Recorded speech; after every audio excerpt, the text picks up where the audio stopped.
ಶಂಕರಂ ಶಂಕರಾಚಾರ್ಯಂ ಕೇಶವಂ ಬಾದರಾಯಣಂ ಸೂತ್ರಭಾಷ್ಯಕೃತೌ ವಂದೇ ಭಗವಂತೌ ಪುನಃ ಪುನಃ ಭಗವಂತೌ ಪುನಃ ಪುನಃ.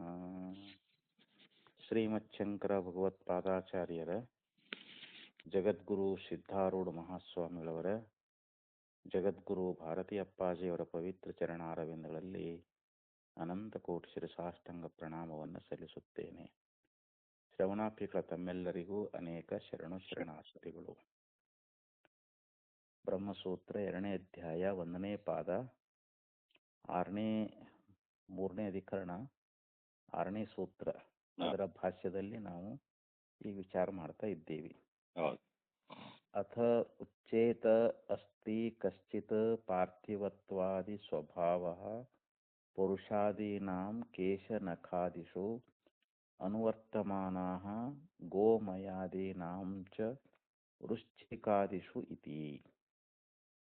ಇಲ್ಲಿ ಪೂರ್ವ ಪಕ್ಷಿ ಏನ್ ಹೇಳ್ತಾನೆ ಅಂತಂದ್ರೆ, ಅಥ ಉಚ್ಚೇತ, ಅಥ ಅಂದ್ರೆ ನಂತರದಲ್ಲಿ ಈ ರೀತಿಯಾಗಿ ಅವನು ಹೇಳ್ಬೋದು ಅಂತ.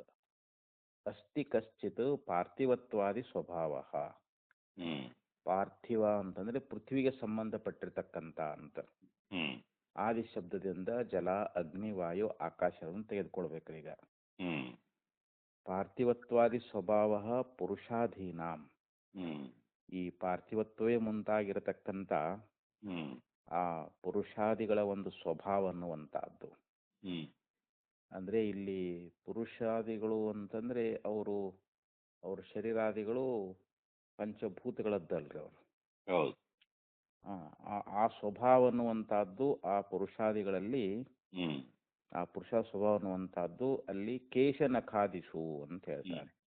ಕೇಶ ಅಂದ್ರೆ ಕೂದಲು, ನಖ ಅಂತಂದ್ರೆ ಉಗುರು, ಆದಿ ಅನ್ನೋದ್ರಿಂದ ಮೊದಲಾದವುಗಳಲ್ಲಿ ಅಂತ. ಆ ಪಾರ್ಥಿವವೇ ಮುಂತಾಗಿರತಕ್ಕಂಥ ಯಾವ ಪುರುಷಾದಿಗಳ ಸ್ವಭಾವ ಅನ್ನುವಂತಹದ್ದು ಅಲ್ಲಿ ಯಾವ ರೀತಿ ಕೂದಲ ಮತ್ತು ನಖಾದಿಗಳಲ್ಲಿ ಅನುವರ್ತಮಾನಾಹ ಅಂದ್ರೆ ಅವುಗಳಲ್ಲಿ ಹೆಂಗ ಅನುಸರಿಸಿಕೊಂಡು ಇದೆಯೋ, ಗೋಮಯಾದಿನಾಂಚ ವೃಶ್ಚಿಕಾದಿಷು, ಹಾಗೆ ಇಲ್ಲಿ ಗೋಮಯ ಅಂತಂದ್ರೆ ಆಕಳ ಸೆಗಣಿ ಮೊದಲಾದವುಗಳು ಅಂತ. ಆಕಳಾಗ್ಲಿ, ಎಮ್ಮೆ ಆಗ್ಲಿ, ಎತ್ತಾಗ್ಲಿ, ಅವುಗಳ ಒಂದು ಸೆಗಣಿ ಮೊದಲಾದವುಗಳಲ್ಲಿ ಅದರ ಸ್ವಭಾವ ಅಂತಂದ್ರೆ ವೃಶ್ಚಿಕಾದಿಷು ಅಂತ. ಆ ಸೆಗಣಿಯ ಮುಂತಾದರ ಸ್ವಭಾವ ಅನ್ನುವಂತಹದ್ದು ಚೇಳು ಮೊದಲಾದವುಗಳಲ್ಲಿ ಯಾವ ರೀತಿಯಾಗಿ ಅನುಸರಿಸಿಕೊಂಡು ಇರ್ತಾ ಇದ್ದಾವೆಯೋ, ಅಂದ್ರೆ ಆ ಸ್ವಭಾವಗಳು ಅದ್ರೊಳಗೆ ಬಂದಿರ್ತಾವೆ ಅಂತ. ಈ ಕೂದಲು ಉಗುರುಗಳಲ್ಲಿ ಪೃಥ್ವಿಯಾದಿಗಳ ಒಂದು ಪುರುಷಾದಿಗಳ ಸ್ವಭಾವ ಅನ್ನುವಂತಹದ್ದು, ಪಾರ್ಥಿವತ್ವೇ ಮುಂತಾದ ಆ ಪುರುಷಾದಿಗಳ ಸ್ವಭಾವ ಅನ್ನುವಂತಹದ್ದೇನಾದ ಕೂದಲು ಮತ್ತು ಉಗುರುಗಳಲ್ಲಿ ಯಾವ ರೀತಿಯಾಗಿ ಅನುಸರಿಸಿಕೊಂಡು ಬಂದಿರ್ತದೋ, ಹಾಗೆ ಸೆಗಣಿ ಮುಂತಾದರ ಸ್ವಭಾವ ಅನ್ನುವಂತಹದ್ದು ಚೇಳು ಮೊದಲಾದವುಗಳಲ್ಲಿ, ಆ ಸೆಗಣಿಂದ ಹುಟ್ಟತಕ್ಕಂತ ಹೆಂಡಿ ಹುಳ ಅಂತಾರಲ್ರಿ ಅವು ಹೆಂಡಿ ಹುಳ ಹೆಂಡ್ಯಾಗ ಹುಡ್ತಾವ ನೋಡ್ರಿ. ಅವು ಹೆಂಡ್ಯಾಗ ಹುಡ್ತಾವ, ಹೆಂಡ್ಯಾಗ ಸಾಯ್ತಾವ ಅವು. ಅದಕ್ಕೆ ಸಗಣಕ್ಕೆ ಸಾಸಿರ ಹುಳ ಹುಟ್ಟವೇ ದೇವ ಅಂತ ಹೇಳಿ ಶರಣರದ ವಚನದಲ್ಲಿ ಹೇಳ್ತಾರಲ್ರಿ. ಹಂಗ ಇಲ್ಲಿ ಚೇಳು ಮೊದಲಾದವುಗಳು ಕೂಡ ಸೆಗಣಿಯಿಂದಲೇ ಅವು ಹುಟ್ಟುತ್ತಾ ಇದ್ದಾವೆ. ಆ ಸೆಗಣಿಯ ಮುಂತಾಗಿರ್ತಕ್ಕಂಥ ಸ್ವಭಾವ ಆ ಚೇಳು ಮೊದಲಾದವುಗಳಲ್ಲಿ ಯಾವ ರೀತಿಯಾಗಿ ಅದರ ಒಂದು ಅನುಸರಿಸಿಕೊಂಡು ಬಂದಿರ್ತದಂತ ಅಂತ ಈ ರೀತಿಯಾಗಿ ಪೂರ್ವ ಪಕ್ಷಿ ಅಂತಾನಂತವನು. ಬ್ರಹ್ಮಣೋಪಿ ತರ್ಹಿ ಸತ್ತಾಲಕ್ಷಣ ಸ್ವಭಾವ ಆಕಾದಿಷು ಅನುವರ್ತಮಾನೋ ದೃಶ್ಯತೆ. ಈ ರೀತಿ ಅಂತದ್ದಾದ್ರೆ ಹಾಗಾದ್ರೆ ಇವರು ವೇದಾಂತಿಗಳು ಹೇಳ್ತಾ ಇದ್ದಾರೆ, ಬ್ರಹ್ಮಣ ಅಪಿ ಅಂದ್ರೆ ಪರಬ್ರಹ್ಮ ಸ್ವರೂಪ ಅನ್ನುವಂತಹದ್ದು, ಸತ್ತಾಲಕ್ಷಣ, ಸತ್ತ ಅಂದ್ರೆ ಇರುವಿಕೆ ಅಂತ. ಈಗ ಆಕಾಶ ಇದೆ ಅಂತ ಹೇಳ್ತೀವಿ, ವಾಯು ಇದೆ ಅಂತ ಹೇಳ್ತೀವಿ, ಮತ್ತು ಅಗ್ನಿ ಇದೆ ಅಂತ ಹೇಳ್ತೀವಿ, ಜಲ ಇದೆ ಅಂತ ಹೇಳ್ತೀವಿ, ಪೃಥ್ವಿ ಇದೆ ಅಂತ ಹೇಳ್ತೀವಿ. ಆ ಇದೆ ಅನ್ನುವಂತ ಅಸ್ತಿತ್ವ ಅದಕ್ಕೆ ಸತ್ತ ಅಂತ ಕರೀತಾರೆ, ಆ ಇರುವಿಕೆ ಅಂತ. ಅದು ಎದರದ್ದು ಅಂತಂದ್ರೆ ಬ್ರಹ್ಮಂದು ಅಂತದು. ಬ್ರಹ್ಮನ ಸತ್ತಾ ಪಡ್ಕೊಂಡನ ಆಕಾಶಾದಿಗಳು ತೋರ್ತಾ ಇದ್ದಾವೆ ಅಂತ. ಆ ಸತ್ತಾರೂಪವಾಗಿರ್ತಕ್ಕಂಥದ್ದು ಎದರದ್ದು? ಬ್ರಹ್ಮನ ಸತ್ತಾರೂಪವಾಗಿರ್ತಕ್ಕಂಥ ಸ್ವಭಾವ ಆಕಾಶಾದಿಗಳಲ್ಲಿ ಹೆಂಗ ಅನುಸರಿಸಿಕೊಂಡು ನಮಗ ಬಂದದ್ದು ನಮಗ ತೋರ್ತದಲ್ರಿ, ಅದು ನಾವು ನೋಡ್ತೇವಲ್ರಿ. ಆಕಾಶದಲ್ಲಿ ಬ್ರಹ್ಮನ ಸತ್ತ ಅನ್ನುವಂಥದ್ದು, ಆ ಇರುವಿಕೆ ಅನ್ನುವಂಥದ್ದು ಯಾವ ರೀತಿಯಾಗಿ ನಮಗೆ ಕಂಡು ಬರ್ತಾ ಇದೆಯೋ ಅದಕ್ಕೆ ಬ್ರಹ್ಮಣ ಅಪಿ ತರ್ಹಿ ಸತ್ತಾ ಲಕ್ಷಣ ಸ್ವಭಾವ ಆಕಾಶಾದಿಸು ಅನುವರ್ತಮಾನೋ ದೃಶ್ಯತೆ ಅಂತ. ಆಕಾಶಾದಿಗಳಲ್ಲಿ ಅನುವರ್ತಮಾನ ಅಂತಂದ್ರೆ ಅನುಸರಿಸಿಕೊಂಡು ಬಂದಿರೋದು ಅಂತ. ಅದು ಅನುಸರಿಸಿಕೊಂಡು ಬಂದಿರೋದು ದೃಶ್ಯತೆ ಅಂದ್ರೆ ನಮಗ್ ಕಾಣ್ತದ ಅಂತ. ಯಾವುದು? ಬ್ರಹ್ಮನ ಸತ್ತಾ ಲಕ್ಷಣ ಅನ್ನುವಂತಹದ್ದು ಅಲ್ಲ, ಸತ್ತಾ ಲಕ್ಷಣವೇ ಅದರ ಸ್ವಭಾವ ಅಂತ. ಬ್ರಹ್ಮನ ಸತ್ತಾ ಲಕ್ಷಣ ರೂಪವಾಗಿರ್ತಕ್ಕಂಥ ಸ್ವಭಾವ ಆಕಾಶಾದಿಗಳಲ್ಲಿ ಯಾವ ರೀತಿಯಾಗಿ ಅನುಸರಿಸಿಕೊಂಡು ಬಂದಿರುವಂತಹದ್ದು ನಮಗೆ ಕಾಣ್ತಾ ಇದೆಯೋ. ವಿಲಕ್ಷಣತ್ವೇನ ಚ ಕಾರಣೇನ ಬ್ರಹ್ಮ ಪ್ರಕೃತಿಕತ್ವಂ ಜಗತೋ ದೂಷಯಿತ ಕಿಂ ಅಶೇಷಸ್ಯ ಬ್ರಹ್ಮಸ್ವಭಾವಸ್ಯ ಅನನುವರ್ತನಂ ವಿಲಕ್ಷಣತ್ವಂ ಅಭಿಪ್ರೇತ ಉತ ಯಸ್ಯ ಕಸ್ಯಚಿತ್ ಅಥ ಚೈತನ್ಯಸ್ಯ ಇತಿ ವಕ್ತವ್ಯಂ. ಇಲ್ಲಿ ಪೂರ್ವಪಕ್ಷಿಯ ಒಂದು ಮಾತನ್ನ ಹೇಳ್ತಾ ಇದ್ದಾರೆ. ಈ ಪೂರ್ವಪಕ್ಷಿಯನ್ನ ಕುರಿತು ಇಲ್ಲಿ ವೇದಾಂತಿಗಳು ಅವರನ್ನ ಕುರಿತು ಕೇಳ್ತಾ ಇದ್ದಾರೆ ಅಂತ. ಇಲ್ಲಿ ವೈಲಕ್ಷಣ್ಯ ಅನ್ನುವಂತಹದ್ದು ವಿಲಕ್ಷಣತ್ವೇನ ಅಂದ್ರೆ ಈ ವೈಲಕ್ಷಣ್ಯ ಅನ್ನುವಂತ ಒಂದು ಕಾರಣಕ್ಕಾಗಿ ವಿಲಕ್ಷಣ್ಯತ್ವೇನ ಕಾರಣೇನ ಬ್ರಹ್ಮ ಪ್ರಕೃತಿಕತ್ವಂ ಜಗತಃ ಅಂದ್ರೆ ಇಲ್ಲಿ ಜಗತ್ತನ್ನುವಂತಹದ್ದು ಬ್ರಹ್ಮಕ್ಕೆ ಇದು ಯಾವುದು? ಬ್ರಹ್ಮ ಅನ್ನುವಂಥ ಜಗತ್ತಿಗೆ ಕಾರಣ ಅಂತ. ಈ ಜಗತ್ತು ಬ್ರಹ್ಮದ ಪ್ರಕೃತಿಕತ್ವ ಅಂತಂದ್ರೇನು? ಪ್ರಕೃತಿಕ ಅಂತಂದ್ರೇನು? ಬ್ರಹ್ಮ ಅದು ಉಪಾದಾನ ಕಾರಣ ಅಂತ. ಬ್ರಹ್ಮವೇ ಇಲ್ಲಿ ಕಾರಣ, ಜಗತ್ತೇ ಕಾರ್ಯ ಅಂತ. ಬ್ರಹ್ಮ ಪ್ರಕೃತಿಕ ಅಂತಂದ್ರೇನು? ಬ್ರಹ್ಮ ಈ ಜಗತ್ತನ್ನುವಂತಹದ್ದು ಬ್ರಹ್ಮದ ಕಾರ್ಯ ಅಂತ. ಈ ಒಂದು ಇದನ್ನ ಅವು ಇಲ್ಲಿ ಪೂರ್ವ ಪಕ್ಷಿ ಏನ್ ಮಾಡ್ತಾನಂತಂದ್ರೆ ದೂಷಯಿತ ಅಂತ. ಈ ಪಕ್ಷವನ್ನಲ್ಲಿ ಅವನು ದೂಷಣ ಮಾಡ್ತಾ ಇದ್ದಾನೆ. ಯಾರು ಜಗತ್ತನ್ನುವಂತಹದ್ದು ಬ್ರಹ್ಮದ ಕಾರ್ಯ ಅಂತ ಹೇಳಿ ಹೇಳ್ತಾ ಇದ್ದಾರೋ ಅವರ ಪಕ್ಷದಲ್ಲಿ ದೋಷವನ್ನ ಹೇಳುವಂತವನು ದೂಷಯಿತ. ಅಂದ್ರೇನು? ಈ ವೇದಾಂತದಲ್ಲಿ ದೂಷಣೆಯನ್ನ ಮಾಡುವವನು ಯಾರು ಅಂತಂದ್ರೆ ಇಲ್ಲಿ ಸಾಂಖ್ಯ ಅಂತ. ದೋಷವನ್ನ ಹೇಳ್ತಕ್ಕಂಥವನು ಅಂತ. ಇದು ಜಗತ್ತು ಬ್ರಹ್ಮದ ಕಾರ್ಯ ಅಂತೇನು ಹೇಳ್ತಾರಲ್ಲ, ಅವ್ರ ಪಕ್ಷದೊಳಗೆ ದೋಷವನ್ನ ಹೇಳ್ತಕ್ಕಂಥವನು ಯಾರು ಅಂತಂದ್ರೆ ಇಲ್ಲಿ ಯಾರು? ಸಾಂಖ್ಯ ಅಂತ. ಅದಕ್ಕಂತಾರ ಅವ್ರು ಇಲ್ಲಿ ಕಿಂ ಅಶೇಷಸ್ಯ ಬ್ರಹ್ಮ ಸ್ವಭಾವಸ್ಯ ಅನುವರ್ತನಂ ವಿಲಕ್ಷಣತ್ವಂ ಅಭಿಪ್ರೇಯೇತ. ಇಲ್ಲಿ ವೈಲಕ್ಷಣ್ಯ ಅನ್ನುವಂತಹದ್ದು, ಇಲ್ಲಿ ಬ್ರಹ್ಮ ಅನ್ನುವಂತಹದ್ದು ಅದರ ಸ್ವಭಾವ ಅನ್ನುವಂತಹದ್ದು ಜಗತ್ತಿನೊಳಗ ಅದು ಅನುಸರಿಸಿಕೊಂಡು ಬಂದಿಲ್ಲ ಅನ್ನುವಂತ ಒಂದು ಅಭಿಪ್ರಾಯವನ್ನ ಇಟ್ಟುಕೊಂಡು ವಿಲಕ್ಷಣ ಅಂತ ಹೇಳ್ತಾನೋ, ಇಲ್ಲಿ ಅವನನ್ನು ಕುರಿತು ಕೇಳ್ತಾ ಇದ್ದಾರೆ. ಇಲ್ಲಿ ಕಿಂ ಅಶೇಷಸ್ಯ ಬ್ರಹ್ಮ ಸ್ವಭಾವಸ್ಯ, ಅಶೇಷ ಅಂದ್ರೆ ಸಂಪೂರ್ಣ ಅಂತ. ಆ ಬ್ರಹ್ಮದ ಸಂಪೂರ್ಣ ಸ್ವಭಾವ ಅನ್ನುವಂತಹದ್ದು ಅನನುವರ್ತನಂ ಕಾರ್ಯದಲ್ಲಿ ಅದು ಬರದೇ ಇರುವುದರಿಂದ ಅದು ವಿಲಕ್ಷಣ ಆಗೈತಿ ಅಂತ ಅಭಿಪ್ರಾಯ ಪಡ್ತಾನೋ. ಇಲ್ಲಿ ಸಾಂಖ್ಯನಾಗಿರ್ತಕ್ಕಂಥವನು ಇಲ್ಲಿ ಬ್ರಹ್ಮವೇ ಜಗತ್ತಿಗೆ ಕಾರಣ ಅಂತ ಹೇಳೋರು ಯಾರು? ವೇದಾಂತಿಗಳು. ಈಗ ಪೂರ್ವ ಪಕ್ಷಿ ಏನಂತಾನ? ಇಲ್ಲ, ಜಗತ್ತಿಗೂ ಅಂದ್ರೆ ಕಾರ್ಯಕ್ಕೂ ಕಾರಣಕ್ಕೂ ಪರಸ್ಪರ ವಿಲಕ್ಷಣ ಅನ್ನುವಂತಹದ್ದು ಅದ. ಸಾಂಖ್ಯ ಏನ್ ಹೇಳ್ತಾನ? ಇಲ್ಲಿ ಕಾರ್ಯ ಕಾರಣಗಳಿಗೆ ಪರಸ್ಪರ ವೈಲಕ್ಷಣ್ಯ ಇರುವುದರಿಂದ ಇಲ್ಲಿ ಜಗತ್ತು ಬ್ರಹ್ಮದ ಕಾರ್ಯ ಅಲ್ಲ. ಇದು ಪೂರ್ವ ಪಕ್ಷಿ ಅಭಿಪ್ರಾಯ. ಅದಕ್ಕೆ ಅವನನ್ನ ಕುರಿತು ಇಲ್ಲಿ ವೇದಾಂತಿಗಳು ಕೇಳ್ತಾ ಇದ್ದಾರೆ. ಹೌದಪ್ಪ, ಇಲ್ಲಿ ಅಶೇಷಸ್ಯ ಹ್ಮ್ ಬ್ರಹ್ಮ ಸ್ವಭಾವಸ್ಯ ಹ್ಮ್ ಅಂದ್ರೆ ಸಂಪೂರ್ಣ ಬ್ರಹ್ಮ ಸ್ವಭಾವ ಅನ್ನುವಂತಹದ್ದು ಹ್ಮ್ ಕಾರ್ಯದಲ್ಲಿ ಅನನುವರ್ತನಂ. ಹ್ಮ್ ಇಲ್ಲಿ ಕಾರ್ಯದೊಳಗ ಸಂಪೂರ್ಣ ಬ್ರಹ್ಮದ ಸ್ವಭಾವ ಅನ್ನುವಂತಹದ್ದು ಹ್ಮ್ ಅನುಸರಿಸಿಕೊಂಡು ಬರದೇ ಇರುವುದರಿಂದ ಹ್ಮ್ ಇಲ್ಲಿ ವೈಲಕ್ಷಣ್ಯ ಅನ್ನುವಂತಹದ್ದಿದೆ ಅಂತ ನೀನು ಅಭಿಪ್ರಾಯ ಪಡ್ತಾ ಇದ್ದೀಯೋ? ಹ್ಮ್ ಅಂದ್ರೆ ವೇದಾಂತವನ್ನ ಕುರಿತು ಕೇಳ್ತಾ ಇದ್ದಾನೆ. ಹೌದು. ಅಂದ್ರೆ ಸಂಪೂರ್ಣ ಆ ಬ್ರಹ್ಮದ ಸ್ವಭಾವ ಅನ್ನುವಂತಹದ್ದು ಕಾರ್ಯವಾಗಿರ್ತಕ್ಕಂಥ ಜಗತ್ತಿನಲ್ಲಿ ಹ್ಮ್ ಅದು ಅನುಸರಿಸಿಕೊಂಡು ಬಂದಿಲ್ಲ. ಹ್ಮ್ ಯಾಕಂದ್ರೆ ಬ್ರಹ್ಮ ಅದು ಚೈತನ್ಯ ಸ್ವರೂಪ ಅದ, ಇದು ಜಡ ಅದ. ಹ್ಮ್ ಆ ಬ್ರಹ್ಮದ ಏನು ಸ್ವಭಾವಗಳದಾವಲ್ಲ ಹ್ಮ್ ಅವು ಕಾರ್ಯವಾಗಿರ್ತಕ್ಕಂಥ ಪ್ರಪಂಚದೊಳಗ ಹ್ಮ್ ಅನುಸರಿಸಿಕೊಂಡು ಬರದೇ ಇರುವುದರಿಂದ ಹ್ಮ್ ಇಲ್ಲಿ ನಾ ವಿಲಕ್ಷಣ ಐತಿ ಅಂತ ಹೇಳ್ತೀಯೋ? ಹ್ಮ್ ಅಥವಾ ಮತ್ತೆ ಕೇಳ್ತಾರೆ, ಉತ ಯಸ್ಯ ಕಸ್ಯಚಿತ್ ಹ್ಮ್ ಇದ್ರೊಳಗೆ ಯಾವುದೋ ಒಂದು ಯಾವುದಾದರೂ ಒಂದು ಆ ಬ್ರಹ್ಮದ ಸ್ವಭಾವದೊಳಗ ಹ್ಮ್ ಯಾವುದಾದರೂ ಒಂದು ಸ್ವಭಾವ ಅದು ಅನುಸರಿಸಿಕೊಂಡು ಬಂದಿಲ್ಲ, ಅದಕ್ಕೆ ನಾನು ವಿಲಕ್ಷಣ ಐತಿ ಅಂತ ಹೇಳ್ತೀಯೋ ಅಂತ ಕೇಳ್ತಾರ ಅವ್ರು. ಹ್ಮ್ ಇಲ್ಲಿ ಒಟ್ಟ 3 ಪಾಯಿಂಟ್ ಕೇಳ್ತಾ ಇದ್ದಾರೆ ಅವ್ರು. ಹೌದು. ಅಂದ್ರೆ ಇಲ್ಲಿ ಬ್ರಹ್ಮದ ಸ್ವಭಾವೆಲ್ಲವೂ ಜಗತ್ತಿನೊಳಗ ಅನುಸರಿಸಿಕೊಂಡು ಬಂದಿಲ್ಲ ಅನ್ನುವಂತ ಕಾರಣಕ್ಕ ವಿಲಕ್ಷಣ ಅಂತ ಹೇಳ್ತೀಯೋ ಅಂತ ಒಂದು. ಹ್ಮ್ ಇಲ್ಲ, ಯಾವುದಾದ್ರೂ ಒಂದು ಸ್ವಭಾವ ಅನ್ನುವಂತಹದ್ದು ಹ್ಮ್ ಕಾರ್ಯವಾಗಿರ್ತಕ್ಕಂಥ ಜಗತ್ತಿನಲ್ಲಿ ಅನುಸರಿಸಿಕೊಂಡು ಬಂದಿಲ್ಲ, ಹ್ಮ್ ಅದಕ್ಕೆ ನಾನು ವಿಲಕ್ಷಣ ಅಂತ ಹೇಳ್ತೀನಿ ಅಂತೀಯೋ? ಹ್ಮ್ ಅಥವಾ ಇನ್ನೂ ಒಂದು ಮಾತು ಕೇಳ್ತಾ, ಒಟ್ಟ 3 ಪಾಯಿಂಟ್ ಕೇಳ್ತಾನೆ ಇಲ್ಲಿ. ಹೌದು. ಆ ಚೈತನ್ಯ ಅನ್ನುವಂತಹದ್ದು ಬ್ರಹ್ಮ ಚೇತನ ಅದು.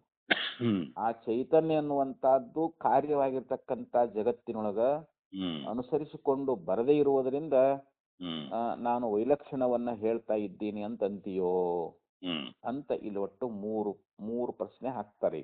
ಹೌದು. ಯಾರು ವೇದಾಂತಿಗಳು ಹ್ಮ್ ಆ ಸಾಂಖ್ಯನನ್ನ ಕುರಿತು ಹ್ಮ್ ಇಲ್ಲಿ 3 ಪ್ರಶ್ನೆ ಕೇಳ್ತಾ ಇದ್ದಾರೆ ಅವರು. ಹ್ಮ್ ಅದನ್ನೇ ಇಲ್ಲಿ ಭಾಷ್ಯದಲ್ಲಿ ಹೇಳಿದ್ರು. ಕಿಂ ಅಶೇಷಸ್ಯ ಬ್ರಹ್ಮ ಸ್ವಭಾವಸ್ಯ ಅನನುವರ್ತನಂ ವಿಲಕ್ಷಣತ್ವಂ ಅಭಿಪ್ರೇಯೇತ. ಹ್ಮ್ ಅಭಿಪ್ರೇಯತೆ ಅಂದ್ರೆ ಅಭಿಪ್ರಾಯ ಪಡ್ತಾ ಇದ್ದೇನು. ಹ್ಮ್ ಸಂಪೂರ್ಣ ಬ್ರಹ್ಮ ಸ್ವಭಾವ ಅನ್ನುವಂತಹದ್ದು ಕಾರ್ಯವಾಗಿರ್ತಕ್ಕಂಥ ಜಗತ್ತಿನಲ್ಲಿ ಅದು ಅನುಸರಿಸಿಕೊಂಡು ಬರದೇ ಇರುವುದರಿಂದ ಅದು ವಿಲಕ್ಷಣ ಅದ ಅಂತ ಏನ್ ಅಭಿಪ್ರಾಯ ಪಡ್ತೀಯೋ? ಅಥವಾ ಯಸ್ಯ ಕಸ್ಯಚಿತ್ ಅಂದ್ರೆ ಯಾವುದೋ ಒಂದು ಸ್ವಭಾವ ಅನ್ನುವಂತಹದ್ದು ಆ ಚೈತನ್ಯದ ಯಾವುದೋ ಒಂದು ಸ್ವಭಾವ ಅನ್ನುವಂತಹದ್ದು ಕಾರ್ಯವಾಗಿರ್ತಕ್ಕಂಥ ಜಗತ್ತಿನಲ್ಲಿ ಅನುಸರಿಸಿಕೊಂಡು ಬಂದಿಲ್ಲ ಅಂತ ಹೇಳಿ ಏನ್ ಹೇಳ್ತೀಯೋ? ಅಥವಾ ಮತ್ತ 3ನೇದ್ದು ಏನ್ ಹೇಳ್ತಾನೆ ಅಂತಂದ್ರೆ, ಇಲ್ಲಿ ಚೈತನ್ಯ ಅನ್ನುವಂತಹದ್ದು ಈ ಕಾರ್ಯದಲ್ಲಿ ಅನುಸರಿಸಿಕೊಂಡು ಬಂದಿಲ್ಲ, ಆದ್ದರಿಂದ ಇದು ಪರಸ್ಪರ ವಿಲಕ್ಷಣ ಐತಿ ಅಂತ ಹೇಳ್ತೀಯೋ ಅಂತ ಈ ರೀತಿಯಾಗಿ ಅವನನ್ನ ಕುರಿತು ನಾವು ಇಲ್ಲಿ ಕೇಳಬೇಕಾಗ್ತೈತಿ, ಪೂರ್ವ ಪಕ್ಷಿಯನ್ನ ಕುರಿತು. ಈಗ ಒಂದ್ ವೇಳೆ ಅವನು ಪ್ರಥಮ ಪಕ್ಷದೊಳಗ ಪ್ರಥಮ ವಿಕಲ್ಪೆ ಸಮಸ್ತ ಪ್ರಕೃತಿ ವಿಕಾರೋಚ್ಛೇದ ಪ್ರಸಂಗ ಇಲ್ಲಿ ಮೊದಲನೇ ವಿಕಲ್ಪವನ್ನು ಇಟ್ಟುಕೊಂಡಿದ್ದಾದರೆ ಇಲ್ಲಿ ಸಮಸ್ತ ಪ್ರಕೃತಿ ವಿಕಾರ, ಈ ಸಂಪೂರ್ಣ ಕಾರಣ ಕಾರ್ಯ ಅನ್ನುವಂತಹದ್ದೇನದಲ್ಲ ಇದು ಉಚ್ಛೇದ ಪ್ರಸಂಗ, ಇದು ಇಲ್ಲದೆ ಹೋಗ್ಬೇಕಾಗ್ತದ ಅಂತ. ಕಾರ್ಯಕಾರಣ ಭಾವೇ ಉಳಿಯಂಗಿಲ್ಲ ಅಂತ ಅಲ್ಲಿ. ಯಾಕಂದ್ರೆ ಸಂಪೂರ್ಣ ಆ ಕಾರಣ ಅನ್ನುವಂತಹದ್ದು ಕಾರ್ಯರೂಪವಾಗಿ ಅಲ್ಲಿ ಪರಿವರ್ತನೆ ಆಗಿಬಿಟ್ಟದ ಅಂತಂದ್ರೆ ಅಲ್ಲಿ ಕಾರ್ಯಕಾರಣ ಭಾವನೆ ಇರಂಗಿಲ್ಲ ಅಂತ ಅಲ್ಲಿ. ಯಾಕಂದ್ರೆ ಬ್ರಹ್ಮದ ಸ್ವಭಾವ ಎಲ್ಲವೂ ಈ ಜಗತ್ತಿನೊಳಗೆ ಸಂಪೂರ್ಣ ಆ ಬ್ರಹ್ಮದ ಸ್ವಭಾವ ಏನೈತಿ ಅದೆಲ್ಲವೂ ಕಾರ್ಯರೂಪ ಜಗತ್ತಿನಲ್ಲಿ ಅದು ಅನುಸರಿಸಿಕೊಂಡು ಬಂದೈತಿ ಅಂತಂದಾಗ ಅಲ್ಲಿ ಕಾರ್ಯ ಕಾರಣ ಅನ್ನೋದು ಎಲ್ಲಿ ಉಳಿತೈತಿ ಅಲ್ಲಿ? ಕಾರ್ಯಕಾರಣ ಉಳಿಯುವುದೇ ಇಲ್ಲ ಅಂತ. ಅದು ನಾಶ ಆಗಿ ಹೋಗ್ಬೇಕಾಕೈತಿ ಅಂತ ಹೇಳ್ತಾರೆ. ಮೊದಲನೇ ವಿಕಲ್ಪವನ್ನು ಒಪ್ಕೊಂಡಿದ್ದಾದ್ರೆ ಹೋಗ್ಲಿ. ಇನ್ನ 2ನೇ ವಿಕಲ್ಪವನ್ನು ಒಪ್ಕೊಳ್ತೀನಿ ಅಂತಂದ್ರೆ ಅವಾಗ 2ನೇದು ಏನಾಗ್ತಂದ್ರ ನಹಿ ಅಸತಿ ಅತಿಶಯೇ ಪ್ರಕೃತಿ ವಿಕಾರ ಇತಿ ಭವತಿ ನಹಿ ಭವತಿ ಅಂತ. ಅಸತಿ ಅತಿಶಯೇ ಇಲ್ಲಿ ಅತಿಶಯ ಅನ್ನುವಂತಹದ್ದು ಇಲ್ಲದೆ ಹೋದರೆ, ಅಸತಿ ಅಂತಂದ್ರೆ ಇಲ್ಲದೆ ಹೋದ್ರೆ ಅಂತ. ಅಂದ್ರೆ ಇಲ್ಲಿ ಚೈತನ್ಯ ಅನ್ನುವಂತಹದ್ದು. ಎರಡನೇ ವಿಕಲ್ಪಕ್ಕೆ ಏನ್ ಹೇಳ್ತಾರ ಅಂತಂದ್ರ ಈ ಕಾರ್ಯ ಅನ್ನುವಂತಹದ್ದು ಅದಲ್ರಿ. ಆ ಕಾರಣ ಕಾರ್ಯ ಆದಾಗಲ್ಲಿ ಅಲ್ಲಿ ಏನಾದ್ರೂ ಸ್ವಲ್ಪ ಹೆಚ್ಚುಗಾರಿಕೆ ಅನ್ನುವಂತಹದ್ದು ಇಲ್ಲದೆ ಹೋದ್ರೆ ಕಾರ್ಯದಲ್ಲಿ ಸ್ವಲ್ಪ ಏನೋ ಹೆಚ್ಚುಗಾರಿಕೆ ಆಗ್ಬೇಕಲ್ರಿ. ಕಾರಣದಿಂದ ಕಾರ್ಯ ಆಗ್ಯದ ಅಂದ ಬಳಿಕ ಅಲ್ಲಿ ಒಂದು ಹೆಚ್ಚುಗಾರಿಕೆ ಅನ್ನುವಂತಹದ್ದು ಇಲ್ಲದೆ ಹೋದದ್ದಾದರೆ ಅವಾಗ ಏನಾಗ್ತದ, ಅಲ್ಲಿ ಪ್ರಕೃತಿ ಅಂದ್ರೆ ಕಾರಣ ಮತ್ತು ಕಾರ್ಯ ಅನ್ನುವಂತ ವ್ಯವಹಾರವೇ ಆಗೋದಿಲ್ಲ ಅಂತ. ಯಾವುದೋ ಒಂದು ಸ್ವಭಾವ ಅನ್ನುವಂತಹದ್ದು ಈ ಕಾರ್ಯದಲ್ಲಿ ಅನುಸರಿಸಿಕೊಂಡು ಬಂದಿಲ್ಲ, ಅದಕ್ಕೆ ನಾನು ಇಲ್ಲಿ ವಿಲಕ್ಷಣ ಐತಿ ಅಂತ ಹೇಳ್ತೀನಿ ಅಂತಂದ್ರೆ ಅವಾಗ ಆ ಪಕ್ಷವನ್ನು ಒಪ್ಕೊಂಡಿದ್ದಾದ್ರೆ ಇಲ್ಲಿ ಏನಾಗ್ತದ ಅಂತಂದ್ರೆ ಆ ಕಾರ್ಯದೊಳಗ ಒಂದು ಹೆಚ್ಚುಗಾರಿಕೆ ಅನ್ನುವಂತಹದ್ದು ಇಲ್ಲದೆ ಇದ್ರೆ ಅಲ್ಲಿ ಕಾರ್ಯಕಾರಣ ಭಾವ ಅನ್ನುವಂತ ವ್ಯವಹಾರವೇ ಆಗುವುದಿಲ್ಲ ಅಂತ ಹೇಳ್ತಾರೆ. ಕಾರ್ಯದಲ್ಲಿ ಸ್ವಲ್ಪ ಹೆಚ್ಚುಗಾರಿಕೆ ಬೇಕಂತಾರ ಅವ್ರು. ಮತ್ತೆ ಅದು ಇಲ್ಲದೆ ಇದ್ರೆ ಅಲ್ಲಿ ಕಾರ್ಯಕಾರಣ ಭಾವವು ಕೂಡ ಅದು ನಡೆಯುವುದೇ ಇಲ್ಲ ಅಂತ. ದ್ವಿತೀಯ ಚ ಅಸಿದ್ಧಂ. ಆದ್ರಿಂದ ಇಲ್ಲಿ ಎರಡನೇ ಪಕ್ಷವು ಕೂಡ ಇಲ್ಲಿ ಅಸಿದ್ಧವೇ ಆಗ್ತದ. ದೃಶ್ಯತೆ ಹಿ ಸತ್ತಾ ಲಕ್ಷಣೋ ಬ್ರಹ್ಮ ಸ್ವಭಾವ ಆಕಾಶಾದಿಷು ಅನುವರ್ತಮಾನ ಇತ್ಯುಕ್ತಂ. ಇನ್ನ ಈ ಸತ್ತಾ ಲಕ್ಷಣ ಅನ್ನುವಂತಹದ್ದು ಯಾವ ಬ್ರಹ್ಮನ ಸ್ವಭಾವ ಅನ್ನುವಂತಹದ್ದು ಆಕಾಶಾದಿಗಳಲ್ಲಿ ಅದು ಅನುಸರಿಸಿಕೊಂಡು ಬಂದದ ಅಂತ ನಾವು ಇದನ್ನ ಹೇಳಿಬಿಟ್ಟೇವಲ್ಲ. ಯಾಕಂದ್ರೆ ಇಲ್ಲಿ ಎರಡನೇ ವಿಕಲ್ಪ ಅನ್ನುವಂಥದ್ದು ಸಿದ್ಧ ಅಂತ ಹೇಳಿದ್ರು. ಮತ್ತು ಯಾಕಂದ್ರೆ ಇಲ್ಲಿ ಸತ್ತಾರೂಪವಾಗಿರ್ತಕ್ಕಂಥ ಬ್ರಹ್ಮನ ಸ್ವಭಾವ ಅನ್ನುವಂತಹದ್ದೇನದ ಆಕಾಶ, ಜಲ, ಪೃಥ್ವಿ ಮೊದಲಾದವುಗಳಲ್ಲಿ ಅದು ಅನುಸರಿಸಿಕೊಂಡು ಬಂದದ ಅನ್ನುವಂತ ಮಾತನ್ನ ನಾವು ಮೊದಲೇ ಹೇಳಿಬಿಟ್ಟೇವಿ ಅಂತ ಇದನ್ನ ಈ ಮಾತನ್ನ. ಆದ್ದರಿಂದ ಇಲ್ಲಿ ಆ ಬ್ರಹ್ಮದ ಯಾವುದೋ ಒಂದು ಸ್ವಭಾವ ಅನ್ನುವಂತಹದ್ದು ಕಾರ್ಯದಲ್ಲಿ ಅನುಸರಿಸಿಕೊಂಡು ಬಂದಿಲ್ಲ, ಆದ್ದರಿಂದ ವಿಲಕ್ಷಣ ಐತಿ ಅಂತ ನೀ ಹೇಳಿಕ್ಕಾಗೋದಿಲ್ಲ.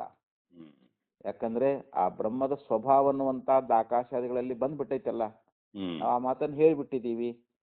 ಮತ್ತೆ ಇಲ್ಲಿ ಯಾವುದೋ ಒಂದು ಸ್ವಭಾವ ಬಂದಿಲ್ಲ ಅಂತ ನೀ ಹೆಂಗ್ ಹೇಳ್ತಾ ಇದ್ದಿ, ಇಲ್ಲಿ ವಿಲಕ್ಷಣತೆ ಅನ್ನುವಂಥದ್ದನ್ನ ನೀ ಹೆಂಗ್ ಹೇಳ್ತಾ ಇದ್ದಿ ಅಂತ ಹೇಳಿ ಇಲ್ಲಿ ವೇದಾಂತಿಗಳು ಅವನನ್ನ ಕುರಿತು ಹೇಳ್ತಾ ಇದ್ದಾರೆ. ಇನ್ನ ಮೂರನೇ ಪಕ್ಷ, ಮೊದಲನೇ ಪಕ್ಷ ಆಯ್ತು, ಎರಡನೇ ಪಕ್ಷ ಆಯ್ತು. ಎರಡನೇದ್ದಂತೂ ಅಸಿದ್ಧನ ಅಂತ ಹೇಳ್ತಾರ ಅವ್ರು. ಇನ್ನು ತೃತೀಯ ಆಯ್ತು ದೃಷ್ಟಾಂತ ಭಾವ. ಇನ್ನು ಮೂರನೇದೊಳಗ ಯಾವ ದೃಷ್ಟಾಂತಗಳು ಸಿಗೋದೇ ಇಲ್ಲ ಅಂತ. ಮೂರನೇದ್ದು ಯಾಕಂದ್ರೆ ದೃಷ್ಟಾಂತವಿಲ್ಲದೆ ಅನುಮಾನ ಮಾಡಾಕ ಬರಂಗಿಲ್ಲ. ಒಂದು ದೃಷ್ಟಾಂತ ಬೇಕಲ್ಲ ಅನುಮಾನ ಪ್ರಮಾಣ. ಈಗ ಉದಾಹರಣೆಗೆ ಈಗ ಒಬ್ಬವ ಪರ್ವತದಲ್ಲಿ ನೋಡಿದ, ಪರ್ವತದೊಳಗ ಅಲ್ಲಿ ಹೊಗೆ ಆಡ್ತಾ ಇತ್ತು. ಅವಾಗ ಹೊಗೆ ಆಡುವಾಗ ಇವ ಏನಂದ, ಪರ್ವತೋ ವನ್ನಿಮಾನ್ ಧೂಮಾತ್ ಅಂತ ಹೇಳಿದ. ಪರ್ವತವು ಬೆಂಕಿ ಉಳ್ಳದ್ದು. ಯಾಕೆಂದ್ರೆ ಧೂಮ ಅಂದ್ರೆ ಹೊಗೆ ಅನ್ನುವಂತದನ್ನ ನೋಡಿ ಅಲ್ಲಿ ಬೆಂಕಿ ಅನುಮಾನ ಮಾಡ್ತಾನ ನಾವ. ಆ ಬೆಂಕಿ ಇದೆ ಅಂತ ಹೆಂಗ್ ತಿಳ್ಕೊಂಡ, ಹೊಗೆಯನ್ನ ನೋಡಿ ತಿಳ್ಕೊಂಡ. ಈಗ ನಮಗ ಬೆಂಕಿ ಪ್ರತ್ಯಕ್ಷ ಇಲ್ಲ, ಹೊಗೆ ಪ್ರತ್ಯಕ್ಷ ಅದ. ಹೊಗೆ ಕಣ್ಣಿ ಕಾಣಕತ್ತದ. ಯಾಕೆ ದೂರದ ಪರ್ವತ ಅದು, ಗುಡ್ಡ ದೂರದ ಅದು. ಹೀಗಾಗಿ ನಮ್ ಬೆಂಕಿ ಕಾಣಿಸ್ತಾ ಇಲ್ಲ. ಆದ್ರೆ ಅಲ್ಲಿ ಪರ್ವತ ವನ್ಯಮಾನ್, ಅಲ್ಲಿ ಸಾಧ್ಯ ಯಾವುದು, ಬೆಂಕಿಯೇ ಸಾಧ್ಯ ನಮಗ. ನಾವ್ ಅದನ್ನೇ ಸಾಧಿಸ್ಬೇಕಾಗೈತಿ. ಅನುಮಾನ ಏನಪ್ಪಾ ಅಂತಂದ್ರೆ ಅಲ್ಲಿ ಧೂಮ, ಅಲ್ಲಿ ಲಿಂಗ, ಧೂಮ ಅನ್ನುವಂತದ್ದು ಲಿಂಗ, ಅದ್ರ ಚಿನ್ನ ಅಂತ. ಆ ಹೊಗೆಯ ಚಿನ್ನವನ್ನ ನೋಡಿ ಅಲ್ಲಿ ಬೆಂಕಿಯನ್ನ ಅನುಮಾನ ಮಾಡ್ತೀವಿ ನಾವು. ಯಾಕಂದ್ರೆ ಅದಕ್ಕೆ ದೃಷ್ಟಾಂತ ಏನಪ್ಪಾ ಅಂತಂದ್ರೆ ಮಹಾನಸವತ್, ಅಲ್ಲಿ ವ್ಯಾಪ್ತಿ. ಎತ್ರ ಎತ್ರ ಧೂಮಃ ತತ್ರ ತತ್ರ ವನ್ನಿ, ಎಲ್ಲೆಲ್ಲಿ ಹೊಗೆ ಇರ್ತತೋ ಅಲ್ಲಿ ಬೆಂಕಿ ಇರ್ತದ ಅಂತ ಇದು ಒಂದು ವ್ಯಾಪ್ತಿ. ಯಥಾ ಮಹಾನಸವತ್ ದೃಷ್ಟಾಂತ ಏನಪ್ಪಾ ಅಂತಂದ್ರೆ ಮಹಾನಸವತ್ ಅಂದ್ರೆ ಅಡಿಗೆ ಮನೆಯೊಳಗೆ ನೋಡ್ಯಾನಾಗ, ಅವನಿಗೆ ಅಡಿಗೆ ಮನೆಯೊಳಗ ಬೆಂಕಿ ಮತ್ತು ಹೊಗೆ ಇದ್ದದ್ದನ್ನ ಕಂಡಾನವ. ಒಲ್ಯಾಕ ಬೆಂಕಿ ಹಚ್ಚಿರ್ತಾರಲ್ಲ ಅಲ್ಲಿ ಹೊಗೆ ಆಡುವುದನ್ನ ನೋಡ್ಯಾನವ, ಅದ ದೃಷ್ಟಾಂತ. ಹಂಗ ಇಲ್ಲಿ ಈ ಜಗತ್ತನ್ನುವಂತಹದ್ದು ಬ್ರಹ್ಮ ಪ್ರಕೃತಿಕವಲ್ಲ ಅಂತ ಹೇಳ್ತಾನ ಅವನು. ಈ ಜಗತ್ತು ಬ್ರಹ್ಮದ ಉಪಾದಾನ ಕಾರಣ ಅಲ್ಲ. ಯಾಕಂದ್ರ ಅದು ಚೈತನ್ಯದಿಂದ ಕೂಡಿಕೊಂಡಿಲ್ಲ ಅಂತ. ಈ ಜಗತ್ತು ಚೈತನ್ಯದಿಂದ ಕೂಡಿಕೊಂಡಿಲ್ಲ, ಬ್ರಹ್ಮ ಚೇತನ ಆಗೈತಿ. ಹ್ಮ್ ಅಂದ್ರೆ ಯಾವ್ದ್ಯಾವ್ದು ಚೈತನ್ಯಾತ್ಮಕವಾಗಿಲ್ಲವೋ ಅದು ಬ್ರಹ್ಮ ಪ್ರಕೃತಿಕವಲ್ಲ ಅಂತ. ಹ್ಮ್ ಅಂದ್ರೆ ಯಾವ್ದ್ಯಾವ್ದು ಚೈತನ್ಯದಿಂದ ಕೂಡಿಕೊಂಡಿಲ್ಲವೋ ಹ್ಮ್ ಅದು ಬ್ರಹ್ಮದ ಉಪಾದಾನ ಕಾರಣ ಅಲ್ಲ ಅಂತ. ಹ್ಮ್ ಉದಾಹರಣೆಗೆ ಇಂಥದ್ದೊಂದು ಅಬ್ರಹ್ಮ ಪ್ರಕೃತಿಕ ಅನ್ನುವಂತ ಅನುಮಾನವನ್ನು ಮಾಡಕ್ ಬರಂಗಿಲ್ಲ ಅಂತ. ಹ್ಮ್ ಇಲ್ಲಿ ದೃಷ್ಟಾಂತ ಇಲ್ಲ ಅಂತಾರ ಅವರು. ಹೌದು. ಯಾಕಂದ್ರೆ ದೃಷ್ಟಾಂತ ಕೊಡಬೇಕಾಗಿತ್ತು ಅಂತಂದ್ರೆ ಅಲ್ಲಿ ದೃಷ್ಟಾಂತ ಸಿಗ್ಬೇಕಲ್ಲ ನಮಗೆ ಇಲ್ಲಿ. ಹ್ಮ್ ಅದನ್ನ ಇಲ್ಲಿ ಭಾಷ್ಯದಲ್ಲಿ ಹೇಳ್ಕೊಂಡು ಬಂದರು. ಹ್ಮ್ ತೃತೀಯೇತು ದೃಷ್ಟಾಂತ ಭಾವ ಕಿಂ ಹಿ ಯತ್ ಚೈತನ್ಯೇನ ಅನನ್ವಿತಂ ತತ್ ಅಬ್ರಹ್ಮ ಪ್ರಕೃತಿಕಂ ದೃಷ್ಟಂ ಇತಿ ಬ್ರಹ್ಮವಾದಿನಂ ಪ್ರತಿ ಉದಾಹ್ರಿಯೇತ. ಇಲ್ಲಿ ಕಿಂ ಯತ್ ಚೈತನ್ಯೇನ ಅನನ್ವಿತಂ ಹ್ಮ್ ಅಂದ್ರೆ ಯಾವುದು ಚೈತನ್ಯದಿಂದ ಅನನ್ವಿತವಾಗಿರುತ್ತದೋ. ಹ್ಮ್ ಅನನ್ವಿತ ಅಂದ್ರೆ ಅದು ಕೂಡಿಕೊಂಡಿರುವುದಿಲ್ಲವೋ ಅಂತ. ಹ್ಮ್ ಯಾವುದು ಚೈತನ್ಯದಿಂದ ಕೂಡಿಕೊಂಡಿರುವುದಿಲ್ಲವೋ ಹ್ಮ್ ಅದು ಬ್ರಹ್ಮ ಪ್ರಕೃತಿಕವಾಗಿರುವುದು ಕಂಡಿಲ್ಲ ಅಂತ. ಹ್ಮ್ ಅಂದ್ರೆ ಅದು ಬ್ರಹ್ಮದ ಉಪಾದಾನ ಕಾರಣ ಅಲ್ಲ ಅಂತ. ಹ್ಮ್ ಯಾಕಂದ್ರೆ ಬ್ರಹ್ಮದ ಉಪಾದಾನ ಕಾರಣ ಆಗಿದ್ರ ಅದು ಆ ಕಾರ್ಯ ಚೈತನ್ಯದಿಂದ ಕೂಡಿಕೊಂಡಿರ್ಬೇಕಾಗಿತ್ತು. ಹ್ಮ್ ಆದ್ರೆ ಜಗತ್ತು ಚೈತನ್ಯದಿಂದ ಇದು ಕೂಡಿಕೊಂಡಿಲ್ಲ. ಹ್ಮ್ ಆದ್ದರಿಂದ ಈ ಜಗತ್ತನ್ನುವಂತಹದ್ದು ಬ್ರಹ್ಮ ಪ್ರಕೃತಿಕವಲ್ಲ. ಹ್ಮ್ ಬ್ರಹ್ಮ ಪ್ರಕೃತಿಕ ಅಂದ್ರೆ ಏನು? ಬ್ರಹ್ಮದ ಉಪಾದಾನ ಕಾರಣ ಅಲ್ಲ ಅಂತ. ಹ್ಮ್ ಈ ರೀತಿಯಾಗಿ ಇಲ್ಲಿ ಬ್ರಹ್ಮವಾದಿ ಎನ್ನ ಕುರಿತು ಅವ ಹೇಳ್ತಾ ಇದ್ದಾನಿಲ್ಲಿ. ಹ್ಮ್ ಆ ಬ್ರಹ್ಮವಾದಿನ ಕುರಿತು ಇಲ್ಲಿ ಯಾವುದನ್ನು ಉದಾಹರಣೆ ಕೊಡಬೇಕು? ಒಂದು ಉದಾಹರಣೆ ಬೇಕಲ್ಲ ನಮಗೀಗ. ಹೌದು. ಅದಕ್ಕೊಂದು ದೃಷ್ಟಾಂತ ಕೊಡ್ಬೇಕಾಗ್ತದ. ಅಲ್ಲಿ ದೃಷ್ಟಾಂತ ಅನ್ನುವಂತಹದ್ದೇ ಇಲ್ಲ. ಹ್ಮ್ ಯಾಕಂದ್ರೆ ಬ್ರಹ್ಮವಾದಿ ಏನ್ ಹೇಳ್ತಾನ? ಎಲ್ಲಾ ವಸ್ತು ಸಮೂಹ ಅನ್ನುವಂತಹದ್ದು ಎಲ್ಲ ಬ್ರಹ್ಮ ಪ್ರಕೃತಿಕ ಅಂತ ಒಪ್ಪಿಬಿಟ್ಟಾನೀಗ. ಹ್ಮ್ ವೇದಾಂತಿಗಳು ಹ್ಮ್ ಈ ಪ್ರಪಂಚ ಅನ್ನುವಂತಹದ್ದು ಇದು ಬ್ರಹ್ಮದ ಉಪಾದಾನ ಕಾರಣ, ಪ್ರಪಂಚಕ ಉಪಾದಾನ ಕಾರಣ ಅಂತ. ಹ್ಮ್ ಪ್ರಕೃತಿಕ ಅಂದ್ರೆ ಉಪಾದಾನ ಕಾರಣ ಅಂತ ಹೇಳಿದಾರ. ಹೌದು. ಈಗ ಹೆಂಗ ಮಣ್ಣು ಮಡಿಕೆಗಳಿಗೆ ಉಪಾದಾನ ಕಾರಣ ಆಗೈತು, ಹೌದು. ಬಂಗಾರ ಆಭರಣಗಳಿಗೆ ಉಪಾದಾನ ಕಾರಣವಾಗೈತು, ಹ್ಮ್ ಹಂಗ ಬ್ರಹ್ಮ ಅನ್ನುವಂತಹದ್ದು ಈ ಜಗತ್ತಿಗೆ ಉಪಾದಾನ ಕಾರಣ ಆಗಿದೆ ಅಂತ. ಹ್ಮ್ ಇತಿ ಬ್ರಹ್ಮವಾದಿನಂ ಪ್ರತಿ ಉದಾಹ್ರಿಯೇತ ಸಮಸ್ತಸ್ಯ ವಸ್ತುಜಾತಸ್ಯ ಹ್ಮ್ ಬ್ರಹ್ಮ ಪ್ರಕೃತಿಕತ್ವ ಅಭ್ಯುಪಗಮಾತ್. ಹ್ಮ್ ಸಂಪೂರ್ಣವಾಗಿರತಕ್ಕಂತ ವಸ್ತು ಸಮೂಹಗಳು ಅಂತ. ಹ್ಮ್ ಈ ಜಗತ್ತಿನಲ್ಲಿ ಏನು ವಸ್ತುಗಳದಾವಲ್ರಿ, ಹ್ಮ್ ನಾವೇನೇ ಜಗತ್ತಿನಲ್ಲಿ ಏನೇ ನೋಡ್ತಾ ಇದ್ದೇವೆಯೋ ಹೌದು. ಇವೆಲ್ಲವೂ ಬ್ರಹ್ಮದಿಂದಲೇ ಉತ್ಪತ್ತಿ ಆಗ್ಯಾವಂತ. ಹ್ಮ್ ಬ್ರಹ್ಮವೇ ಇವೆಲ್ಲಕ್ಕೂ ಉಪಾದಾನ ಕಾರಣ ಅಂತ.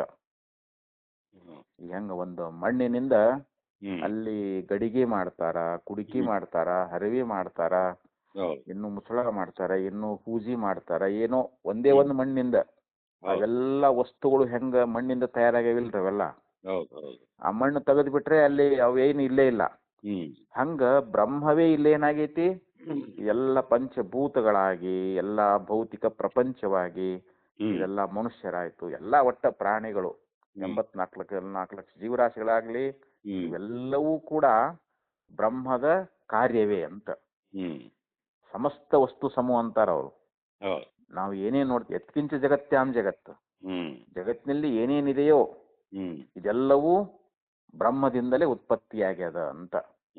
ಬ್ರಹ್ಮವೇ ಇದಕ್ಕೆ ಉಪಾದಾನ ಕಾರಣ ಹೌದು, ನಿಮಿತ್ತ ಕಾರಣನೂ ಹೌದು ಅಂತ.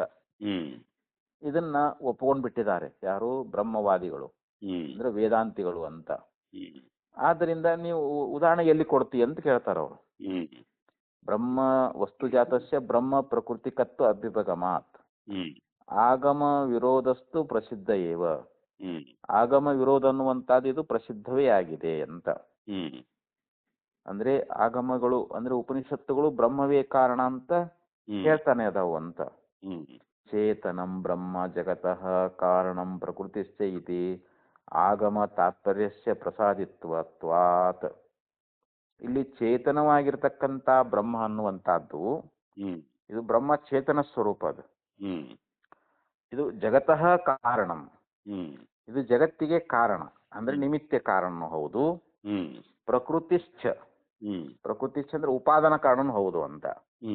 ನಿಮಿತ್ತ ಕಾರಣನೂ ಹೌದು, ಉಪಾದಾನ ಕಾರಣನೂ ಹೌದು. ಇತಿ ಆಗಮ ತಾತ್ಪರ್ಯ ಪ್ರಸಾದಿತತ್ವಾತ್. ಆಗಮ ಅಂತಂದ್ರೆ ಇಲ್ಲಿ ವೇದಗಳು ಅಂತ, ಇಲ್ಲಿ ಉಪನಿಷತ್ತುಗಳು, ಅವುಗಳ ತಾತ್ಪರ್ಯ ಅನ್ನುವಂತಹದ್ದನ್ನ ಆಗ್ಲೇ ಅಲ್ಲಿ ನಮ್ಮ ಪೂರ್ವದಲ್ಲಿ ಅದನ್ನ ಸಾಧಿಸಿಕೊಂಡು ಹೇಳಿಬಿಟ್ಟಿದ್ದಾರೆ ಅವರು. ಅದು ಪ್ರಸಿದ್ಧವೇ ಆಗಿದೆ ಅಂತ. ಪ್ರಸಾದಿತ್ವಾತ್ ಅಂತಂದ್ರೆ ಏನು, ಅದನ್ನ ಸಾಧಿಸಿ ತೋರಿಸಿದ್ದಾರೆ ಅಂತ. ಯಾವುದು ಬ್ರಹ್ಮ ಜಗತ್ತಿಗೆ ನಿಮಿತ್ತ ಉಪಾದಾನ ಕಾರಣ ಅನ್ನುವಂತಹದ್ದನ್ನ ಈ ಪೂರ್ವದಲ್ಲಿನೇ ಅದನ್ನ ಆ ಆಗಮದ ತಾತ್ಪರ್ಯ ಅನ್ನುವಂತಹದ್ದನ್ನ ಅದನ್ನ ಪ್ರತಿಪಾದನ ಮಾಡಿ ನಿಶ್ಚಯ ಮಾಡಿಬಿಟ್ಟ, ಅದನ್ನ ಆಗ್ಲೇ ಸಿದ್ಧ ಮಾಡಿ ತೋರಿಸಿಬಿಟ್ಟಿದ್ದಾರೆ ಅಂತ. ಅದಕ್ಕೆ ಇಲ್ಲಿ ಮೂರನೇದನ್ನು ಒಪ್ಪುವಳಿಕ್ಕಾಗೋದಿಲ್ಲ ಅಂತ. ಯಾಕಂದ್ರೆ ಅಲ್ಲಿ ಉದಾಹರಣೆನೇ ಸಿಗಂಗಿಲ್ಲ ಅಂತ. ಅಂದ್ರೆ ಯಾವ್ದ್ಯಾವ್ದು ಚೈತನ್ಯಾನ್ವಿತವಲ್ಲವೂ ಅದು ಬ್ರಹ್ಮ ಪ್ರಕೃತಿಕವಲ್ಲ ಅಂತ ನೀ ಏನಾದ್ರು ಅನುಮಾನ ಮಾಡಕ್ ಹೋದಿ ಅಂತಂದ್ರೆ ಆ ಉದಾಹರಣೆ ಅನ್ನುವಂಥದ್ದೊಂದು ಬೇಕಲ್ಲ. ಇಂತಹದ್ದೊಂದು ಅಬ್ರಹ್ಮ ಪ್ರಕೃತಿಕವು ಅಂತ ಹೇಳಿ ಒಂದು ಉದಾಹರಣೆ ಕೊಡ್ಬೇಕಾಗ್ತೈತಲ್ಲ. ಆ ಉದಾಹರಣೆ ನಿನಗೆ ಸಿಗುವುದಿಲ್ಲ ಅಂತಾರ ಅವ್ರು. ಅದಕ್ಕೆ ಅನುಮಾನವನ್ನ ಮಾಡಕ್ಕೂ ಬರಂಗಿಲ್ಲ ಅಂತ ಅಂತೇಳಿ ಇಷ್ಟು ವಿಚಾರವನ್ನ ಈ ಭಾಷ್ಯದಲ್ಲಿ ಆಚಾರ್ಯ ಹೇಳ್ಕೊಂಡು ಬಂದು, ಈ ಬ್ರಹ್ಮ ಅನ್ನುವಂತಹದ್ದು ಇದು ಯಾವುದೂ ಪ್ರಮಾಣಕ್ಕೆ ಗೋಚರ ಅಲ್ಲ ಅಂತ ಹೇಳ್ತಾರೆ. ಇಲ್ಲಿ ಪ್ರತ್ಯಕ್ಷ, ಅನುಮಾನ, ಆಗಮ, ಉಪಮಾನ, ಅರ್ಥಾಪತ್ತಿ, ಅನುಪಲಬ್ಧಿ ಅಂತೇಳಿ 6 ಪ್ರಮಾಣಗಳದಾವ ಇದ್ರಾಗ. ಈ 6 ಪ್ರಮಾಣಗಳಿಂದ ಜಗತ್ತಿನಲ್ಲಿರುವಂತಹ ವಿಷಯಗಳನ್ನೇ ನಾವು ತಿಳ್ಕೊಳ್ಬಹುದೇ ಹೊರತು ಬ್ರಹ್ಮ ಅನ್ನುವಂತಹದ್ದು ಈ 6 ಪ್ರಮಾಣಗಳಿಗೆ ನಿಲುಕುವುದಿಲ್ಲ ಅಂತ. ಅದಕ್ಕ ಮತ್ತೆ ಹೆಂಗ ತಿಳ್ಕೊಳ್ಳೋದು ಅಂದ್ರೆ ನಿಗಮಾಂತ ವೇದ್ಯಂಗಿ ಅಂತ ಹೇಳ್ತಾರೆ. ಉಪನಿಷತ್ತುಗಳಿಂದ ಮಾತ್ರ ನಾವು ಅವನನ್ನ ಶ್ರವಣ ಮಾಡಿ ತಿಳ್ಕೊಳ್ಬಹುದು. ಆದರೆ ಇಲ್ಲಿ ಪ್ರತ್ಯಕ್ಷವಾಗಿ ಅನುಮಾನದಿಂದ ಅಥವಾ ಉಪಮಾನದಿಂದ ಬೇರೆ ಪ್ರಮಾಣದಿಂದ ನಾವು ಬ್ರಹ್ಮವನ್ನ ತಿಳಿಲಿಕ್ಕೆ ಆಗೋದಿಲ್ಲ ಅಂತ ಹೇಳಿ ಈಗ ಭಾಷ್ಯದಲ್ಲಿ ಆಚಾರ್ಯರು ಆ ವಿಷಯವನ್ನ ಪ್ರತಿಪಾದನೆ ಮಾಡ್ತಾರೆ. ಪೂರ್ವದಲ್ಲಿ ಪೂರ್ವ ಪಕ್ಷಿ ಏನ್ ಹೇಳಿದ್ದ ಅಂತಂದ್ರೆ, ಯತ್ತು ಉಕ್ತಂ ಪರಿನಿಷ್ಪನ್ನತ್ವಾತ್. ಇಲ್ಲಿ ಯತ್ತು ಉಕ್ತಂ ಪೂರ್ವದಲ್ಲಿ ಹೇಳಿರ್ತಕ್ಕಂತ ವಿಚಾರವನ್ನೇ ಈಗ ನೆನಪಿಸಿಕೊಡ್ತಾ ಇದ್ದಾರೆ. ಪರಿನಿಷ್ಪನ್ನತ್ವಾತ್ ಬ್ರಹ್ಮಣಿ. ಬ್ರಹ್ಮ ಅನ್ನುವಂತಹದ್ದು ಅದು ಪರಿನಿಷ್ಪನ್ನವಾಗಿರ್ತಕ್ಕಂತ ವಸ್ತು ಅಂತ. ಪರಿನಿಷ್ಪನ್ನ ಅಂತಂದ್ರೆ ಏನು, ಅದು ಯಾವಾಗಲೂ ಇರುವಂತ ವಸ್ತು ಅಂತ. ಅದೇನು ಹೊಸದಾಗಿ ಹುಟ್ಟುವಂತಹದ್ದಲ್ಲ. ಅದು ಮೂರೂ ಕಾಲದಲ್ಲಿ ಇರತಕ್ಕಂತ ವಸ್ತು. ಅದು ಪರಿನಿಷ್ಪನ್ನವಾಗಿರುವುದರಿಂದ ಆ ಬ್ರಹ್ಮದ ವಿಷಯದೊಳಗ ಪ್ರಮಾಣಾಂತರಾಣಿ ಸಂಭೇವಿಹು ಇತಿ. ಅಂದ್ರೆ ಪ್ರಮಾಣಾಂತರ ಅಂತಂದ್ರೆ ಬೇರೆ ಪ್ರಮಾಣಗಳು ಅಂತ. ಆ ಬ್ರಹ್ಮದ ವಿಷಯ, ಅದು ಪರಿನಿಷ್ಪನ್ನವಾಗಿರ್ತಕ್ಕಂಥ ಬ್ರಹ್ಮದ ವಿಷಯಕವಾಗಿ ಇಲ್ಲಿ ಪ್ರಮಾಣಾಂತರಗಳು ಕೂಡ ಸಂಭವೇಯುಹು ಅಂದ್ರೆ ಸಂಭವಿಸಬಹುದು ಅಂತ. ಅಂದ್ರೆ ಬೇರೆ ಪ್ರಮಾಣಗಳು ಕೂಡ ಆ ಬ್ರಹ್ಮವನ್ನ ಅರಿಲಿಕ್ಕೆ ಪ್ರಮಾಣಾಂತರಗಳು ಆಗಬಹುದು ಅಂತ ಹೇಳಿ ಪೂರ್ವ ಪಕ್ಷಿ ಹಿಂದೆ ಹೇಳಿದ್ದವನು.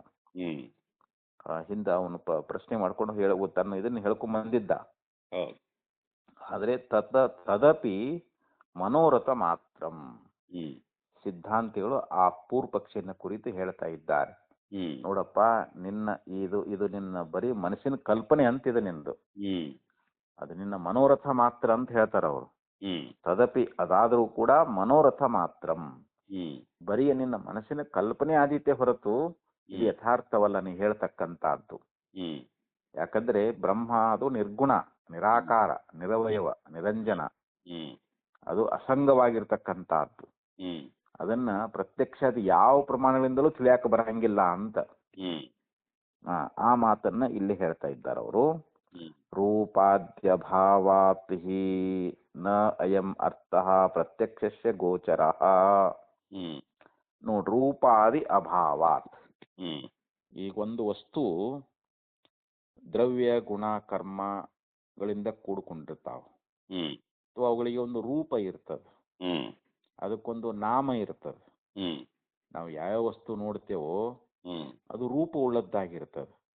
ಒಂದು ಮೊಬೈಲ್ ಆಗ್ಲಿ, ಒಂದು ಗ್ರಂಥ ಆಗ್ಲಿ, ನಾವು ಅನೇಕ ವಸ್ತುಗಳನ್ನು ನೋಡ್ತೇವೆ. ಒಂದು ನಾಯಿ ಆಗ್ಲಿ, ಒಂದು ಬೆಕ್ಕ ಆಗ್ಲಿ, ಅವಕ್ಕ ಒಂದೊಂದು ನಾಮ ಅದ, ಅದಕ್ಕೊಂದು ರೂಪ ಅದ. ಅದು ನಮ್ಮ ಪ್ರತ್ಯಕ್ಷ, ನಮ್ಮ ಇಂದ್ರಿಯಗಳಿಗೆ ಅದು ಗೋಚರ ಆಗ್ತದೆ. ಹ್ಮ್ ಕುರುಡ ಅದನ್ನ ಮುಟ್ಟಿ ತಿಳ್ಕೊತಾನ, ಓ ಇದು ನಾಯಿ ಅಂತ ಹೇಳ್ತಾನ. ಹೌದು ಅವನಿಗೆ ಕಣ್ಣು ಕಾಣ್ಲೇ ಇದ್ರು ಕೂಡ ಅವನಿಗೆ ಸ್ಪರ್ಶೇಂದ್ರಿಯಕ್ಕೆ ಜ್ಞಾನ ಆಕೈತಲ್ರಿ ಅವನಿಗೆ. ಹ್ಮ್ ಅಪ್ಪ ಕಣ್ಣಿದ್ದವ ಅದನ್ನ ನೋಡಿ ಏ ಇದು ನಾಯಿ ರೀ ಅಂತ ಹೇಳ್ತಾನ, ಅಥವಾ ಇದು ಹುಲಿ ಅಂತ ಹೇಳ್ತಾನ, ಅಥವಾ ಇದು ಬೆಕ್ಕ ಅಂತ ಹೇಳ್ತಾನ, ಇದು ಮೊಬೈಲ್ ಅಂತ ಹೇಳ್ತಾನ. ಹೌದು ಯಾಕ ಅದಕ್ಕೆ ರೂಪ ಅದ. ಹಾ ರೂಪ ಉಳ್ಳದ್ದು ವಸ್ತು ಪ್ರತ್ಯಕ್ಷಕ್ಕೆ ಗೋಚರ ಆಕೈತಿ ಅಂತ, ಹ್ಮ್ ಪ್ರತ್ಯಕ್ಷಸ್ಯ ಗೋಚರ ಅಂತ. ಹ್ಮ್ ಆದ್ರೆ ಬ್ರಹ್ಮನಿಗೆ ಯಾವ ರೂಪ ಇದೆ? ಹ್ಮ್ ಅಶಬ್ದಂ ಅಸ್ಪರ್ಶಂ ಅರೂಪಂ ಅವ್ಯಯಂ ಅಂತ ಸುಪ್ಪಿ ಹೇಳ್ತದೆ. ಹ್ಮ್ ಅದು ಶಬ್ದಕ್ಕೆ ನಿಲುಕುವಂತಹದ್ದಲ್ಲ, ಅದು ಶಬ್ದರಹಿತವಾಗೈತಿ, ಹ್ಮ್ ಅದು ಸ್ಪರ್ಶರಹಿತವಾಗೈತಿ, ಹ್ಮ್ ಅದು ರೂಪರಹಿತವಾಗೈತಿ, ಹ್ಮ್ ಅದು ಅವ್ಯಯ ಆಗೈತಿ. ಹಿಂಗೆ ಶ್ರುತಿ ಹೇಳ್ಕೊಂಡ್ ಬಂದದಲ್ರ ಅದು. ಹೌದು ಹೌದು ಅದು ಅನಾದಿ ಅನಂತವಾಗಿರತಕ್ಕಂತಹದ್ದು.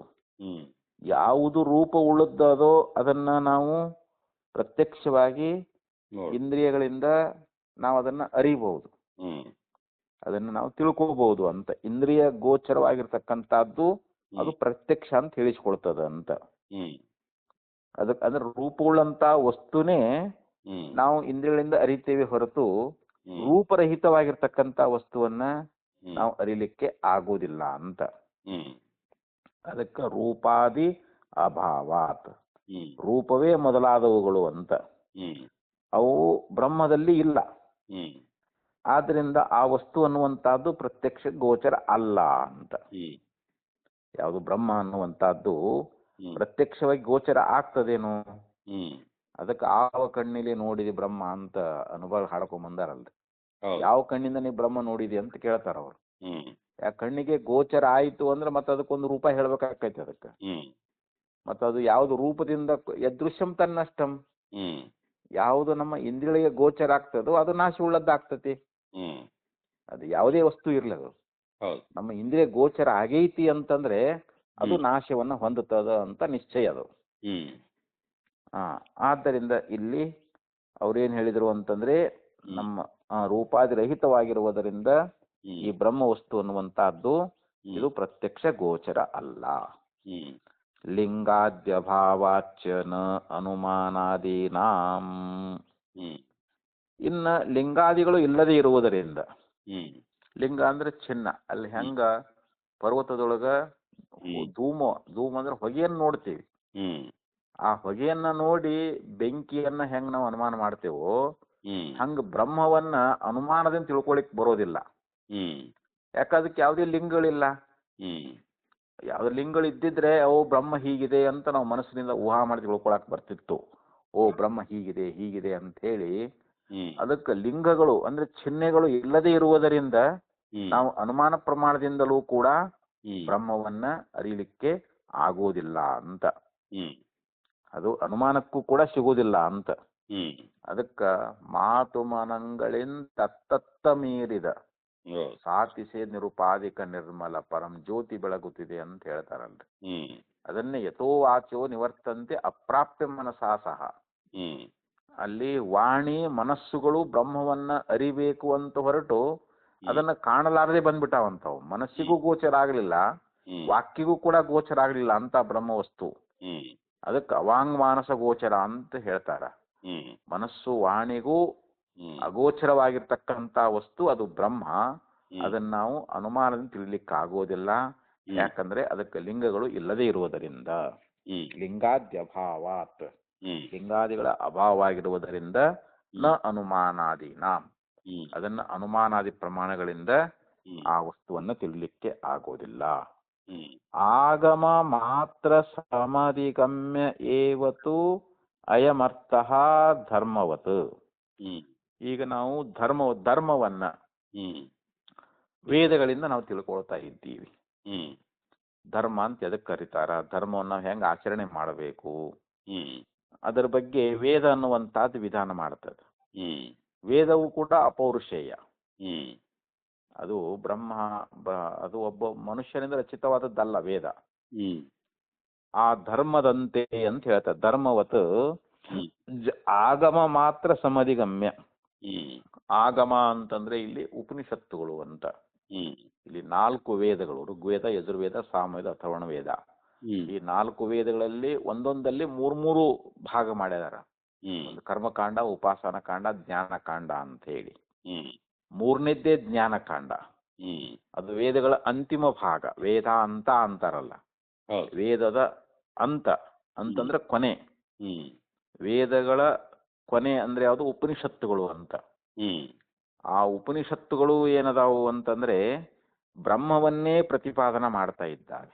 ಹ್ಮ್ ಆ ಉಪನಿಷತ್ತುಗಳನ್ನ ನಾವು ಗುರುಮುಖೇನ ಶ್ರವಣ ಮಾಡ್ಬೇಕದನ್ನ.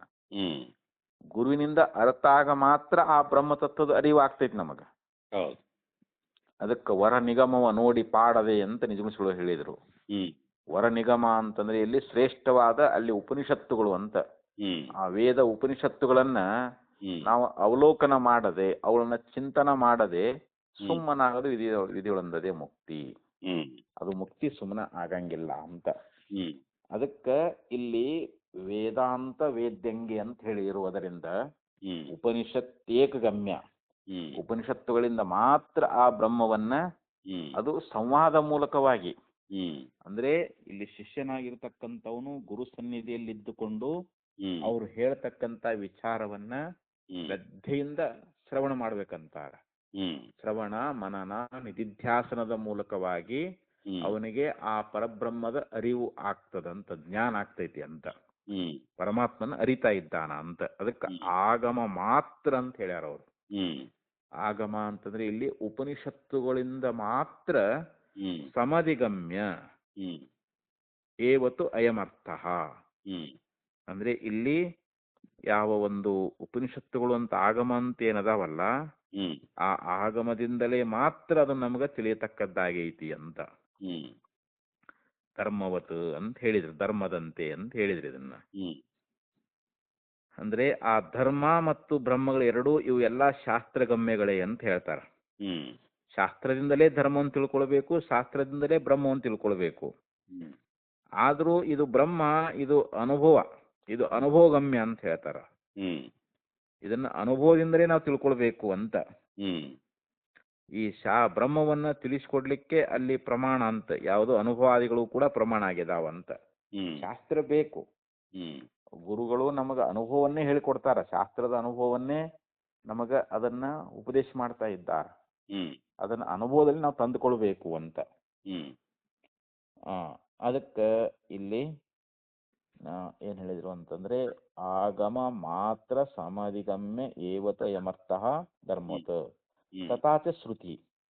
ಶ್ರುತಿ ಏನ್ ಹೇಳ್ತದ ಅಂತಂದ್ರೆ ನೈಷಾ ತರ್ಕೇನ ಮತಿರಾಪನೇಯ ಪ್ರೋಕ್ತಾನ್ಯೇನೈವ ಸುಜ್ಞಾನಾಯ ಪ್ರೇಷ್ಠಃ. ಅಂದ್ರೆ ಶ್ರುತಿ ಅನ್ನುವಂತಹದ್ದು ಏನು ಬೋಧ ಮಾಡ್ತು ಅಂತಂದ್ರೆ ಅಲ್ಲಿ ಶಿಷ್ಯನನ್ನ ಕುರಿತು ಹೇಳ್ತಾ ಇದ್ದಾರೆ, ನೈಷಾ ತರ್ಕೇನ ಮತಿರಾಪನೇಯ. ಅದನ್ನ ತರ್ಕದಿಂದ ಅದನ್ನ ನಾವು ತಿಳಿತೀವಿ ಅಂತಂದ್ರೆ ಅದು ತಿಳಿಲಿಕ್ಕೆ ಬರುವುದಿಲ್ಲ ಅಂತ. ಈ ನಮ್ಮ ಬುದ್ಧಿ ಅನ್ನುವಂತಹದ್ದು ತರ್ಕದಿಂದ ಅದನ್ನ ನಾವು ತಿಳ್ಕೊಳ್ಬೇಕು ಅಂತ ಹೊರಟ್ರೆ ಅದು ತಿಳಿಯುವಂತಹದ್ದಲ್ಲ ಅಂತ ಹೇಳ್ತಾರ. ಅದು ತರ್ಕದಿಂದ ತಿಳಿಯಕ್ ಆಗೋದಿಲ್ಲ, ನಮ್ಮ ಬುದ್ಧಿ ಅದನ್ನ ತಿಳಿಯಲಾರದು ಅಂತ. ನೈಷಾ ತರ್ಕೇನ ಮತಿರಾಪನೇಯ ಪ್ರೋಕ್ತಾನನ್ನೇವ ಸುಜ್ಞಾನಾಯ ಪ್ರೇಷ್ಠಃ. ಅದನ್ನ ಬೇರೊಬ್ಬರು ಅಂತಂದ್ರೆ ಇಲ್ಲಿ ಗುರುಗಳು ಅಂತ. ಸದ್ಗುರುಗಳಾಗಿರ್ತಕ್ಕಂಥವ್ರು ಅದು ಹೇಳಿದ್ರನೆ ನಮಗೆ ಸುಲಭವಾಗಿ ತಿಳಿಯತಕ್ಕದ್ದು ಅಂತ. ನಾವು ಗುರುಗಳು ಯಾವಾಗ ಉಪದೇಶ ಮಾಡ್ತಾರಲ್ಲ ಸುಲಭವಾಗಿ ಆ ಜ್ಞಾನವನ್ನ ಅವ್ರು ನಮಗೆ ಮಾಡಿ ಕೊಡ್ತಾರ. ಅದಕ್ಕೆ ಗುರು ತೋರಿಸದಲ್ಲದೆ ಕಾಣಿಸದಣ್ಣ ಸಾರಿ ಚೆಲ್ಲಿದೆ ಮುಕುತಿ ಅಂತ ಹೇಳಿ ಶರಣರು ಕೂಡ ಹೇಳ್ಕೊಂಡು ಬಂದಿದ್ದಾರೆ. ಅದು ಗುರು ನಮಗೆ ತೋರಿಸಿಕೊಟ್ಟಾಗ ಮಾತ್ರ ಆ ಮುಕ್ತಿಯ ಸ್ವರೂಪ ನಮ್ಗೆ ಗುರುತಾಗ್ತದೆ. ಬ್ರಹ್ಮದ ಅರಿವು ಆಗ್ಬೇಕಂತಂದ್ರೆ ಅದಕ್ಕೆ ಸದ್ಗುರುಗಳು ಬೇಕೇ ಬೇಕು ಅಂತ. ಅದಕ್ಕಿಲ್ಲಿ ಸುಜ್ಞಾನಾಯ ಪ್ರೇಷ್ಠಃ ಅಂತ ಹೇಳಿದ್ರು. ಅನನ್ಯೇನೈವ ಸುಜ್ಞಾನಾಯ ಪ್ರೇಷ್ಠಃ ಅಂದ್ರೆ ಇಲ್ಲಿ ಮತ್ತೊಬ್ಬರು ಹೇಳಿದಾಗಲೇ ನಮಗ ಆ ಜ್ಞಾನ ಅನ್ನುವಂತಹದ್ದು ಸುಲಭವಾಗಿ ಆಗ್ತದ ಅಂತ. ಆ ಜ್ಞಾನವನ್ನ ಕೊಡುವಂತ ಕಾರಣವಾಗಿರುವಂತಹದ್ದು ಅಂತ. ಅದು ಮತ್ತೊಬ್ರು ಹೇಳ್ಬೇಕಂದ್ರೆ ಮತ್ತೊಬ್ಬರ ಗುರುಗಳಂತ ತಿಳ್ಕೊಬೇಕು ನಾವು. ಗುರುಗಳು ಹೇಳಿದ್ರೇನೆ ಅದು ಸುಲಭವಾಗಿ ನಮಗೆ ಆ ಜ್ಞಾನ ಅನ್ನುವಂತಹದ್ದು ಅವರು ಕೊಡುವಂತವರಾಗಿದ್ದಾರೆ ಅಂತ ಹೇಳಿ ಈ ಪ್ರಕಾರವಾಗಿ ಶ್ರುತಿ ಅನ್ನುವಂತಹದ್ದು ಹೇಳ್ಕೊಂಡು ಬಂದದನ್ನ. ಕೋ ಅದ್ಧಾ ವೇದ ಕ ಇಹ ಪ್ರವೋಚತ್ ಹ್ಮ್ ಕೋ ಅದ್ಧ ಕಹ ಹ್ಮ್ ಅಂದ್ರೆ ಯಾವನು ಅಂತ, ಹ್ಮ್ ಅದ್ಧಾವೇದ ಹ್ಮ್ ಅಂದ್ರೆ ಸ್ಪಷ್ಟವಾಗಿ ತಿಳಿದಿದ್ದಾನೆ ಅಂತ. ಹ್ಮ್ ಕ ಇಹ ಪ್ರವೋಚತ್ ಹ್ಮ್ ಯಾವನು ಇಲ್ಲಿ ಅದನ್ನು ಹೇಳ್ತಾ ಇದ್ದಾನೆ ಹ್ಮ್ ಅಂದ್ರೆ ಯಾವನು ಅದನ್ನ ತಿಳಿದಿದ್ದ ಸ್ಪಷ್ಟವಾಗಿ ತಿಳ್ಕೊಂಡಾನ, ಹ್ಮ್ ಮತ್ ಯಾವನು ಇದನ್ನು ಹೇಳ್ತಾ ಇದ್ದಾನೆ ಅಂತೇಳಿ ಋಗ್ವೇದ ಸಂಹಿತೆಯೊಳಗ ಹ್ಮ್ ಅಲ್ಲಿ ಒಂದು ಮಂತ್ರ ಅನ್ನುವಂತಹದ್ದು ಬರ್ತದೆ ಇಲ್ಲಿ. ಹ್ಮ್ ಇಯಂ ವಿಸೃಷ್ಟಿರ್ಯತ ಆಬಭೂವ, ಇಯಂ ವಿಸೃಷ್ಟಿ, ವಿಸೃಷ್ಟಿ ಅಂದ್ರೆ ವಿವಿಧವಾಗಿರ್ತಕ್ಕಂಥ ಸೃಷ್ಟಿ ಅಂತ. ಹ್ಮ್ ಯಾಕಂದ್ರೆ ಈ ಜಗತ್ತು ಸೃಷ್ಟಿ ಒಂದೇ ತರ ಇಲ್ಲ, ಇಲ್ಲಿ ಭಿನ್ನ ಭಿನ್ನ ಭಿನ್ನವಾಗಿದೆ ಅಲ್ರಿ ಸೃಷ್ಟಿ ಅನ್ನುವಂತಹದ್ದು. ಹೌದು. ಸೃಷ್ಟಿ ಯತಃ ಆಬಭುವ ಹ್ಮ್ ಯಾವುದರಿಂದ ಆಯಿತು, ಹ್ಮ್ ಈ ವಿವಿಧವಾಗಿರ್ತಕ್ಕಂಥ ಸೃಷ್ಟಿ ಅನ್ನುವಂತಹದ್ದು ಇದು ಹ್ಮ್ ಯಾವುದರಿಂದ ಆಯಿತು ಅಂತ ಇದು ಋಗ್ವೇದ ಸಂಹಿತೆಯೊಳಗೆ ಬರ್ತದೆ. ಹ್ಮ್ ಇತೀಚ ಏತೆ ರುಚೌ ಸಿದ್ಧಾನಾಮಪಿ, ಹ್ಮ್ ನೋಡು ಇವೆಲ್ಲವೂ ಈ ಎರಡು ರುಕ್ಕುಗಳು ಏನದಾವಲ್ಲ ಹ್ಮ್ ಇವು ಬೋಧ ಮಾಡ್ಕೊಂಡು ಬಂದಿದ್ದಾವೆ. ಹ್ಮ್ ಅಲ್ಲಿ ವೇದಗಳಲ್ಲಿ ಹ್ಮ್ ಈ ರುಕ್ಕುಗಳು ಉಪದೇಶ ಮಾಡಿದ್ದಾವೆ. ಹ್ಮ್ ಏತೆ ರುಚೌ ಅಂದ್ರೆ ರುಕ್ಕುಗಳಲ್ಲಿ, ಸಿದ್ಧಾನಾಮಪಿ ಹ್ಮ್ ಇವುಗಳನ್ನ ಉಪದೇಶ ಮಾಡಿದ್ರು ಕೂಡ ಇಲ್ಲಿ ಹ್ಮ್ ಇಲ್ಲಿ ಈಶ್ವರಾಣಾಂ ದುರ್ಬೋಧತಾಂ ಜಗತ್ ಕಾರಣಸ್ಯ ದರ್ಶಯತಃ, ಹ್ಮ್ ಈಶ್ವರಾಣಾಂ ಸಿದ್ಧಾನಾಂ ದುರ್ಬೋಧತಾಂ ಜಗತ್ ಕಾರಣಸ್ಯ ದರ್ಶಯತಃ, ಹ್ಮ್ ಈ ಜಗತ್ತಿಗೆ ಕಾರಣವಾಗಿರ್ತಕ್ಕಂಥ ಯಾವ ಬ್ರಹ್ಮ ಅನ್ನುವಂತಹದ್ದಲ್ಲ ಹ್ಮ್ ಇದನ್ನ ಸಿದ್ಧರಾಗಿರ್ತಕ್ಕಂಥವ್ರು, ಈಶ್ವರನ ಸ್ವರೂಪರಾಗಿರ್ತಕ್ಕಂಥ ಸಿದ್ಧರು ಕೂಡ ಹ್ಮ್ ಇದನ್ನ ತಿಳ್ಕೊಳ್ಳಿಕ್ಕೆ ಆಗಿಲ್ಲ ಅಂತ, ಅವ್ರಿಗೆ ಆಗಿಲ್ಲ ಅಂತಿದು. ಹ್ಮ್ ಜಗತ್ ಕಾರಣ ಯಾವುದು ಅನ್ನುವಂತ ತಿಳಿಲಿಕ್ಕೆ ಅಷ್ಟೊಂದು ಕಷ್ಟ ಇದೆ ಅಂತ ಹೇಳ್ತಾರೆ ಅವರು. ಹ್ಮ್ ಅಷ್ಟು ಸುಲಭವಾಗಿ ಜಗತ್ತಿನ ಕಾರಣವನ್ನು ತಿಳ್ಕೊಳ್ಳಿಕ್ಕೆ ಹ್ಮ್ ಮಹಾಜ್ಞಾನಿಗಳಿಗೂ ಕೂಡ ಆಗಿಲ್ಲ ಅಂತ. ಹ್ಮ್ ಯಾಕಂದ್ರೆ ಅವರು ಸ್ವತಂತ್ರದಾರ, ಹ್ಮ್ ಸ್ವಭಾವದಿಂದಲೇ ಈ ಧರ್ಮ ಜ್ಞಾನಾದಿಗಳು ಉಂಟಾಗಿರ್ತಕ್ಕಂಥ ಮಹಾತ್ಮರು ಹ್ಮ್ ಅವರಿಗೂ ಕೂಡ ಈ ಹ್ಮ್ ಜಗತ್ತಿನ ಒಂದು ಆ ಏನು ಸೃಷ್ಟಿ ಅನ್ನುವಂಥದ್ದು, ಈ ಜಗತ್ತಿನ ಸೃಷ್ಟಿ ಹೇಗಾಯಿತು ಅನ್ನೋದು ಹ್ಮ್ ಜಗತ್ ಕಾರಣಸ್ಯ ಹ್ಮ್ ಅಂದ್ರೆ ಈ ಜಗತ್ತಿಗೆ ಕಾರಣವಾಗಿರ್ತಕ್ಕಂಥದ್ದನ್ನ ತಿಳ್ಕೊಳ್ಳಿಕ್ಕೆ ಹ್ಮ್ ಅವರಿಗೂ ಕೂಡ ಬಹಳ ಕಷ್ಟ ಆಗೈತಿ ಅಂತ. ಹ್ಮ್ ಅದನ್ನ ಇಲ್ಲಿ ನೋಡ, ಯಾಕಂದ್ರೆ ಅವ್ರು ಸಿದ್ಧರು ಅಂತಂದ್ರೆ ಇಲ್ಲಿ ಅವರು ಯಾವಾಗಲೂ ಈಶ್ವರನ ಸ್ವರೂಪರಿದಾರ, ಈಶ್ವರನ ಸ್ವರೂಪರಾಗಿರ್ತಕ್ಕಂಥ ಇಲ್ಲಿ ಹ್ಮ್ ಸಿದ್ಧರು ಅಂದ್ರೆ ಜ್ಞಾನಿಗಳು ಅಂತ. ಹ್ಮ್ ಅಂಥವ್ರಿಗೂ ಕೂಡ ಏನಾಗೈತಿ ಅಂತಂದ್ರೆ ಹ್ಮ್ ದುರ್ಬೋಧತಾಂ ಜಗತ್ ಕಾರಣಸ್ಯ ದರ್ಶಯತಃ ಹ್ಮ್ ಅಂದ್ರೆ ಆ ಜಗತ್ ಕಾರಣ ಅನ್ನುವಂತ ತಿಳ್ಕೊಳ್ಳಿಕ್ಕೆ ಹ್ಮ್ ಅವರಿಗೂ ಕೂಡ ಬಹಳ ಕಷ್ಟದಾಗೈತಿ ಅಂತ ಹೇಳಿದ್ರು. ಹ್ಮ್ ಸ್ಮೃತಿರಪಿ ಭವತಿ, ಹ್ಮ್ ಇನ್ನ ಸ್ಮೃತಿನೂ ಕೂಡ ಏನ್ ಹೇಳ್ತದ ಅಂತಂದ್ರೆ ಹ್ಮ್ ಅಚಿಂತ್ಯ ಖಲು ಏ ಭಾವ ನ ತಾಂ ತರ್ಕೇನ ಯೋಜಯೇತ್. ಅಚಿಂತ್ಯ, ಹ್ಮ್ ಅಚಿಂತ್ಯ ಅಂತಂದ್ರೆ ಅದು ಚಿಂತಿಸ್ಲಿಕ್ಕೆ ಬಾರದಂತಹದ್ದು ಅಂತ. ಹ್ಮ್ ಈಗ ಜಗತ್ತಿನಲ್ಲಿರ್ತಕ್ಕಂಥ ವಸ್ತುಗಳನ್ನ ನಾವು ಚಿಂತನ ಮಾಡ್ತೀವಿ, ಹ್ಮ್ ಮನಸ್ಸಿನೊಳಗ ಈ ವಸ್ತು ಇದು ಹೀಗೆ ಇದು ಹೀಗೆ ಅಂತ ಹೇಳಿ ನಾವು ಚಿಂತಿಸ್ತೀವಿ. ಹ್ಮ್ ಆದ್ರೆ ಈ ಬ್ರಹ್ಮವಸ್ತು ಅನ್ನುವಂತಹದ್ದು ಏನದ ಅಂತಂದ್ರ ಹ್ಮ್ ಹಂಗ ನಾವು ಮನಸ್ಸಿನಿಂದ ಅದು ಚಿಂತನ ಮಾಡಕ್ ಬರಂಗಿಲ್ಲ ಅಂತ, ಚಿಂತಿಸ್ಲಿಕ್ಕೆ ಅಸಾಧ್ಯ ಅಂತ ಹೇಳ್ತಾರ ಅವರು. ಹ್ಮ್ ಅವ್ಯಕ್ತ, ಅದು ಅವ್ಯಕ್ತ ರೂಪವಾಗಿರ್ತಕ್ಕಂಥದ್ದು. ಹ್ಮ್ ಅಂದ್ರೆ ಯಾವ ಪದಾರ್ಥ ಅನ್ನುವಂತಹದ್ದು ಅದು ಅವ್ಯಕ್ತವಾಗಿದೆಯೋ, ಹ್ಮ್ ಅಚಿಂತ್ಯ ಖಲು ಏ ಭಾವ ಹ್ಮ್ ನ ತಾವು ತರ್ಕೇಣ ಯೋಜಯೇತ್. ಹ್ಮ್ ಅದನ್ನ ನಾವು ತರ್ಕದಿಂದ ತಿಳ್ಕೊಳಿಕ್ ಆಗ್ತದೇನು? ಹ್ಮ್ ಯಾವ ಪದಾರ್ಥ ಅಚಿಂತ್ಯವಾಗಿರ್ತದೋ ಅದನ್ನ ನಾವು ತರ್ಕದಿಂದ ಹ್ಮ್ ತಿಳ್ಕೊಳಿಕ್ ಆಗ್ತದೇನು? ಅದು ಮನಸ್ಸಿನ ಚಿಂತನೆ ಮಾಡಕ್ನ ಬರಂಗಿಲ್ಲ. ಹ್ಮ್ ಅಂಥ ವಸ್ತು ಅನ್ನುವಂತಹದ್ದನ್ನ ಹ್ಮ್ ನಾವು ತರ್ಕದಿಂದ ಅದನ್ನ ತಿಳ್ಕೊಳ್ಳಿಕ್ಕೆ ಹ್ಮ್ ಆಗಲಾರದು. ಅದು ತರ್ಕಕ್ಕೆ ಅದು ಹೊಂದುವುದಿಲ್ಲ ಅಂತ ಹೇಳ್ತಾರ ನಾವು. ಹ್ಮ್ ತರ್ಕ ಮಾಡಿ ತಿಳ್ಕೊತೀವಿ ಅಂದ್ರೆ ಆಗುದಿಲ್ಲ ಅಂತ ಹೇಳಿದ್ರು ಅವರು. ಹ್ಮ್ ಸ್ಮೃತಿರಪಿ ಭವತಿ ಅಚಿಂತ್ಯ ಖಲು ಏ ಭಾವ, ಏ ಭಾವ ಅಂದ್ರೆ ಯಾವ ಪದಾರ್ಥಗಳು ಅಂತ. ಹ್ಮ್ ಯಾವುದು ಅಚಿಂತ್ಯವಾಗಿದೆ ಪದಾರ್ಥ ಅಂದ್ರೆ ಇಲ್ಲಿ ಬ್ರಹ್ಮ, ಬ್ರಹ್ಮ ಅನ್ನುವಂಥದ್ದು ಅಚಿಂತ್ಯವಾಗಿರ್ತಕ್ಕಂಥದ್ದು. ಹ್ಮ್ ಅದನ್ನ ತರ್ಕೇಣ, ತಾಮ್ ಅಂದ್ರೆ ಅದನ್ನ ತರ್ಕೇಣ ನ ಯೋಜಯೇತ್, ಹ್ಮ್ ತರ್ಕದಿಂದ ಅದನ್ನ ತಿಳ್ಕೊಳ್ಳಿಕ್ಕೆ ನಾವು ಪ್ರಯತ್ನಿಸಬಾರದು ಅಂತ.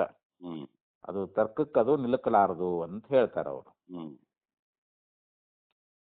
ಸ್ಮೃತಿರಪಿ ಭವತಿ ಆಯ್ತ್ರೆ. ಹ್ಮ್ ಅವ್ಯಕ್ತೋಯಂ ಅಚಿಂತ್ಯೋಯಂ ಅವಿಕಾರ್ಯೋಯಮುಚ್ಯತೆ. ಹ್ಮ್ ಇನ್ನು ಭಗವದ್ಗೀತೆಯಲ್ಲಿ ಭಗವಂತನು ಕೂಡ ಏನ್ ಹೇಳ್ತಾರ ಅಂತಂದ್ರೆ ಹ್ಮ್ ಈ ಬ್ರಹ್ಮ ಅನ್ನುವಂಥದ್ದು ಇದು ಅವ್ಯಕ್ತ. ಹ್ಮ್ ಈಗ ವ್ಯಕ್ತ ಅಂತಂದ್ರೆ ಈಗ ಹಂಗ ನಾವು ನೋಡುವಂತ ಪದಾರ್ಥಗಳು ಒಂದೊಂದು ಬೇರೆ ಬೇರೆ ಬೇರೆ ನಮಗೆ ಕಾಣಿಸ್ತಾವಿಲ್ರಿ ಇವಾಗ. ಹ್ಮ್ ಈಗ ನಾವು ನೋಡುವಂತ ವಸ್ತುಗಳು ಫ್ಯಾನ್ ಆಗಲಿ ಹ್ಮ್ ಅಥವಾ ಟೇಬಲ್ ಆಗಲಿ ಕುರ್ಚಿಗಳಾಗ್ಲಿ ಇವೆಲ್ಲ ನಮಗೆ ಗೋಚರ ಆಗ್ತವೆ, ಇವೆಲ್ಲ ವ್ಯಕ್ತ. ಹ್ಮ್ ಅವ್ಯಕ್ತ ಅಂದ್ರೆ ಏನು, ಹಂಗ ನಾಮರೂಪಗಳಿಂದ ತೋರಿರಬಾರ್ದು ಅದು, ಹೌದು. ಅದಕ್ಕೆ ಅವ್ಯಕ್ತ ಅಂತ ಕರೀತಾರ. ಹ್ಮ್ ಮತ್ತು ಇವು ಪರಮಾತ್ಮ ಅಚಿಂತ್ಯ. ಅಚಿಂತ್ಯ ಅಂದ್ರೆ ಏನೋ ಅವನು ಹ್ಮ್ ಮನಸ್ಸಿನಿಂದ ಅವನು ಹೀಗೆ ಇದಾನಂತ ಅವನ ಚಿಂತನೆ ಮಾಡಕ್ ಬರಂಗಿಲ್ಲ, ಹ್ಮ್ ಆದ್ರಿಂದ ಅವನು ಅಚಿಂತ್ಯ ಅಂತ. ಹ್ಮ್ ಮತ್ತು ಇವನು ಅವಿಕಾರ್ಯ, ಹ್ಮ್ ಮತ್ತೆ ಹೇಗಿದ್ದಾನೆ, ಇವನು ಅವಿಕಾರ್ಯವಾಗಿದ್ದಾನೆ ಅಂತ. ಹ್ಮ್ ಅವ್ಯಕ್ತೋಯಂ ಅಚಿಂತ್ಯೋಯಂ ಅವಿಕಾರ್ಯೋಯಂ ಉಚ್ಯತೆ.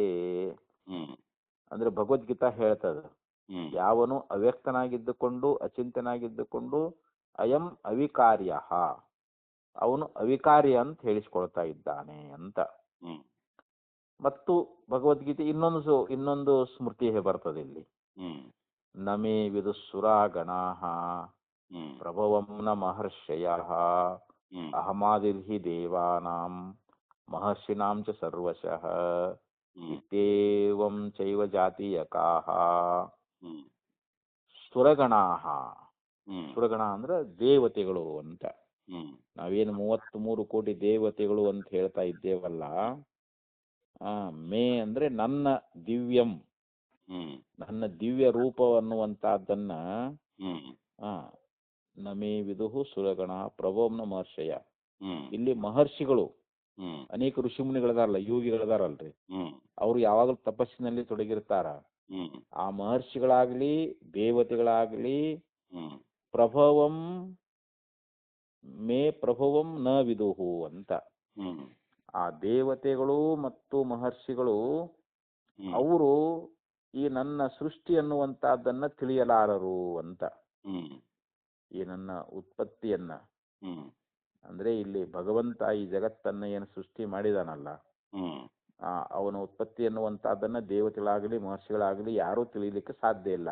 ಹ್ಮ್ ಯಾಕಂತಂದ್ರೆ ಅಹಮಾದಿರ್ಹಿ ದೇವಾನಾಂ, ಹ್ಮ್ ಆ ದೇವತೆಗಳಿಗಿಂತಲೂ ಮಹರ್ಷಿಗಳಿಗಿಂತಲೂ ನಾನು ಮೊದಲಿದ್ದವನು ಅಂತ.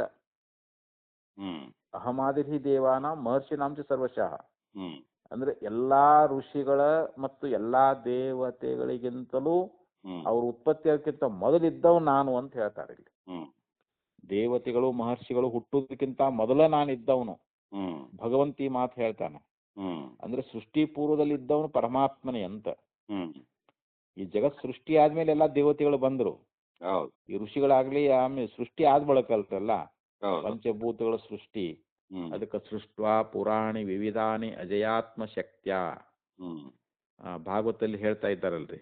ಹ್ಮ್ ಬ್ರಹ್ಮದೇವ ಹ್ಮ್ ಆ ಮಾಯನ್ನು ಉಪಾಧಿ ಮಾಡಿಕೊಂಡು ಹ್ಮ್ ಈ ಜಗತ್ತಿನ ಸೃಷ್ಟಿಯನ್ನ ಆರಂಭ ಮಾಡಿದಂತ. ಹ್ಮ್ ವಿವಿಧಾನಿ ಅಜಯಾತ್ಮ ಶಕ್ತ್ಯ ಹ್ಮ್ ವೃಕ್ಷಾನ್ ಸರಿಸೃಪ ಮೃಗಾನ್ ಖಗದಂಶ ಮತ್ಸ್ಯಾನ್. ಹ್ಮ್ ಮೊದಲ ಮರಳನ್ನು ಸೃಷ್ಟಿ ಮಾಡಿದ, ಹ್ಮ್ ಸರಿಸೃಪ ಅಂದ್ರೆ ಸರ್ಪನ ಸೃಷ್ಟಿ ಮಾಡಿದ. ಹ್ಮ್ ವೃಕ್ಷಾನ್ ಸರಿಸೃಪ ಮೃಗಗಳನ್ನ ಪ್ರಾಣಿಗಳನ್ನ ಸೃಷ್ಟಿ ಮಾಡಿದ. ಹ್ಮ್ ಖಗದಂಶ ಮತ್ಸ್ಯಾನ್, ಖಗ ಅಂದ್ರೆ ಪಕ್ಷಿಗಳ ಸೃಷ್ಟಿ ಮಾಡಿದ. ಹ್ಮ್ ಆಮೇಲೆ ಇರುವೆಗಳದಾವಲ್ಲ ಇವುಗಳೆಲ್ಲ ಸೃಷ್ಟಿ ಮಾಡಿದ. ಹ್ಮ್ ಸ್ಥೈರ್ ಅಸೃಷ್ಟ ಹೃದಯ ಪುರುಷಂ ವಿಧಾಯ, ಹ್ಮ್ ಅವೆಲ್ಲ ಸೃಷ್ಟಿ ಮಾಡಿದ್ರು ಕೂಡ ಬ್ರಹ್ಮದೇವನಿಗೆ ಒಟ್ಟ ಸಂತೋಷನೇ ಆಗ್ಲಿಲ್ಲ ಅಂತವನು. ಹ್ಮ್ ಏನೋ ನನ್ನ ಸೃಷ್ಟಿಗಳು ಏನೋ ಅಪೂರ್ಣ ಆಗೈತಿ, ಹ್ಮ್ ಯಾಕೋ ನನಗೆ ಸಂತೋಷ ಇಲ್ಲ ಖುಷಿ ಇಲ್ಲ ಅಂತೇಳಿ ಹ್ಮ್ ಬ್ರಹ್ಮಾವಲೋಕನ ದಿಶಂ ಮುದಮಾಪ ದೇವ. ಹ್ಮ್ ಅಂದ್ರೆ ಬ್ರಹ್ಮವನ್ನ ಅರಿಯುವಂತ ಬುದ್ಧಿಯುಳ್ಳ ಮಾನವನನ್ನ ಯಾವಾಗ ಸೃಷ್ಟಿ ಮಾಡಿದನೋ ಹ್ಮ್ ಅವಾಗ ಬ್ರಹ್ಮದೇವನಿಗೆ ಬಹಳ ಖುಷಿ ಆಯ್ತಂತ. ಹ್ಮ್ ಓಹೋ, ನಾ ಮನುಷ್ಯ ಮಾತ್ರ ನನ್ನ ಗುರುತು ಹಿಡಿತಾನ ಲೋಕದೊಳಗೆ, ಹೌದು ಹೌದು. ನನ್ನನ್ನ ತಿಳ್ಕೊಳ್ಳುವಂತವನು ಮಾನವ ಮಾತ್ರ.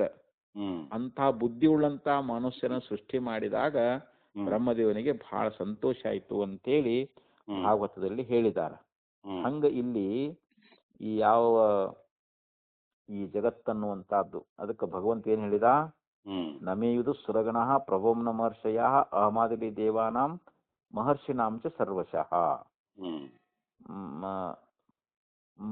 ಮೇ ಪ್ರಭವಂ ಅಂದ್ರೆ ನನ್ನ ಉತ್ಪತ್ತಿ ಅನ್ನುವಂತಹದ್ದನ್ನ ಸುರಗಣಾ ಮಹರ್ಷಯ ನ ವಿದುಹು ಅಂತ. ಹ್ಮ್ ಅಂದ್ರೆ ದೇವತೆಗಳಾಗ್ಲಿ ಮಹರ್ಷಿಗಳಾಗ್ಲಿ ಎಲ್ಲರೂ ಸಮಸ್ತ ಎಲ್ಲರೂ ಕೂಡ ಹ್ಮ್ ನನ್ನ ಒಂದು ಉತ್ಪತ್ತಿ ಅನ್ನುವಂತಹದ್ದನ್ನ ಅವರು ತಿಳಿಯಲಾರರು.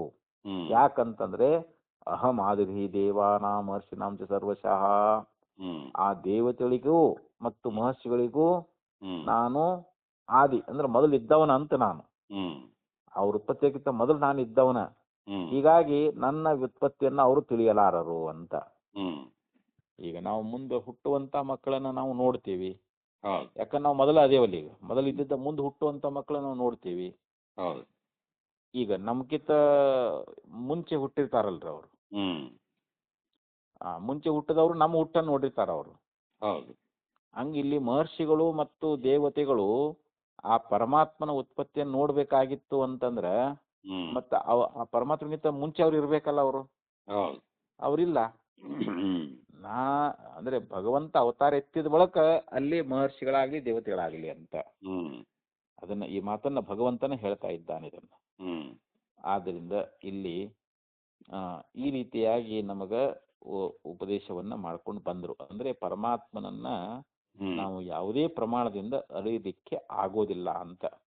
ಪ್ರತ್ಯಕ್ಷಾದಿ ಯಾವ ಪ್ರಮಾಣಗಳಿಗೂ ಕೂಡ ಪರಮಾತ್ಮ ಗೋಚರ ಅಲ್ಲ ಅನ್ನುವಂತಹದ್ದನ್ನ ಈ ಒಂದು ಭಾಷ್ಯದಲ್ಲಿ ಹೇಳ್ಕೊಂಡು ಬಂದ್ರು. ಇನ್ನ ಇಲ್ಲಿ ನಮಗ ಅನುಭವಕ್ಕೆ ಅಂಗವಾಗಿ ಇಲ್ಲಿ ಶ್ರೌತ ಕರ್ಮ ಅನ್ನುವಂತಹದ್ದು, ಶ್ರೌತ ತರ್ಕ ಅನ್ನುವಂತಹದ್ದು ಬೇಕು ಅಂತ ಹೇಳ್ತಾರೆ. ಶ್ರೌತ ಅಂದ್ರೆ ಶ್ರುತಿಗೆ ಅನುಕೂಲ ಆಗಿರ್ಬೇಕು ಆ ತರ್ಕ. ಅಂಥದ್ದು ಮಾತ್ರ ನಮ್ಮ ಅನುಭವಕ್ಕೆ ಬರ್ತದ. ತರ್ಕ ಬೇಡ ಅನ್ನಂಗಿಲ್ಲ, ತರ್ಕ ಬೇಕು. ಆದರೆ ಕುತರ್ಕ ಇರಬಾರದು. ಕೆಲವ್ರು ಗುರುತಿದ್ದು ಹಂಗ ತರ್ಕ ಮಾಡ್ತಿರ್ತಾರ. ಹಂಗ ಅಂಥ ತರ್ಕಕ್ಕೆ ಆತ್ಮ ನಿಲ್ಕೋದಿಲ್ಲ. ಆದರೆ ಅದು ನಮಗ ಅನುಕೂಲ, ಶ್ರುತಿಗೆ ಅನುಕೂಲ ಇರ್ಬೇಕು ಆ ತರ್ಕ. ತರ್ಕ ಅಂದ್ರೆ ಯುಕ್ತಿಗಳು ಅಂತ. ಈ ಕೆಲವ್ರು ನಾಸ್ತಿಕರು ಇರ್ತಾರಲ್ರಿ, ಬರೀ ಸುಮ್ಮನೆ ತರ್ಕ ಮಾಡ್ತಾರೆ. ಎಲ್ಲಿಯಪ್ಪ ಪರಮಾತ್ಮ ಎಲ್ಲಿದಾನ, ಅವನೇನ್ ನೋಡಿರೇನ್ ನೀವು, ಎಲ್ಲಿರ್ತಾನ, ಹೇಗಿರ್ತಾನ, ಏನ್ ಕಂಡುಕೊಂಡಿರೇನು ಅಂತ ಹೇಳಿ ಪ್ರತ್ಯಕ್ಷ ಆಗಿ ಅನ್ನೋ ಹಂಗ ಹಿಂಗ್ ಕೇಳ್ತಿರ್ತಾರಲ್ರಿ. ಸುಮ್ಮನೆ ತರ್ಕ ಅಂತದು, ಒಣ ತರ್ಕ ಅಂತದು. ಯಾಕ ಶ್ರುತಿ ಸಮ್ಮತವಾಗಿರ್ತಕ್ಕಂಥ ತರ್ಕ ಬೇಕಂತಾರ. ಶ್ರುತಿ ಅದು ಒಪ್ಕೊಂಡಿರ್ಬೇಕು, ಶ್ರುತಿ ಒಳಗ ಅದು ಪ್ರತಿಪಾದಿತ ಆಗಿರ್ಬೇಕು. ಅಂಥ ಒಂದು ನಮಗ ಅನುಭವಕ್ಕೆ ಬಂದಿರಬೇಕು. ಅದಕ್ಕೆ ಅನುಭವಕ್ಕೆ ಅಂಗವಾಗಿ ನಮಗ ಅಲ್ಲಿ ಶ್ರುತಿ ಸಂಬಂಧವಾಗಿರ್ತಕ್ಕಂಥ ತರ್ಕ ಅನ್ನುವಂತಹದ್ದು ಬೇಕು ಅಂತ ಹೇಳಿ ಮುಂದಿನ ಯಾವ ಭಾಷ್ಯದಲ್ಲಿ ಹೇಳ್ತಾರೆ. ಮತ್ತೆ ರಾತ್ರಿ ನೋಡುವಂತ.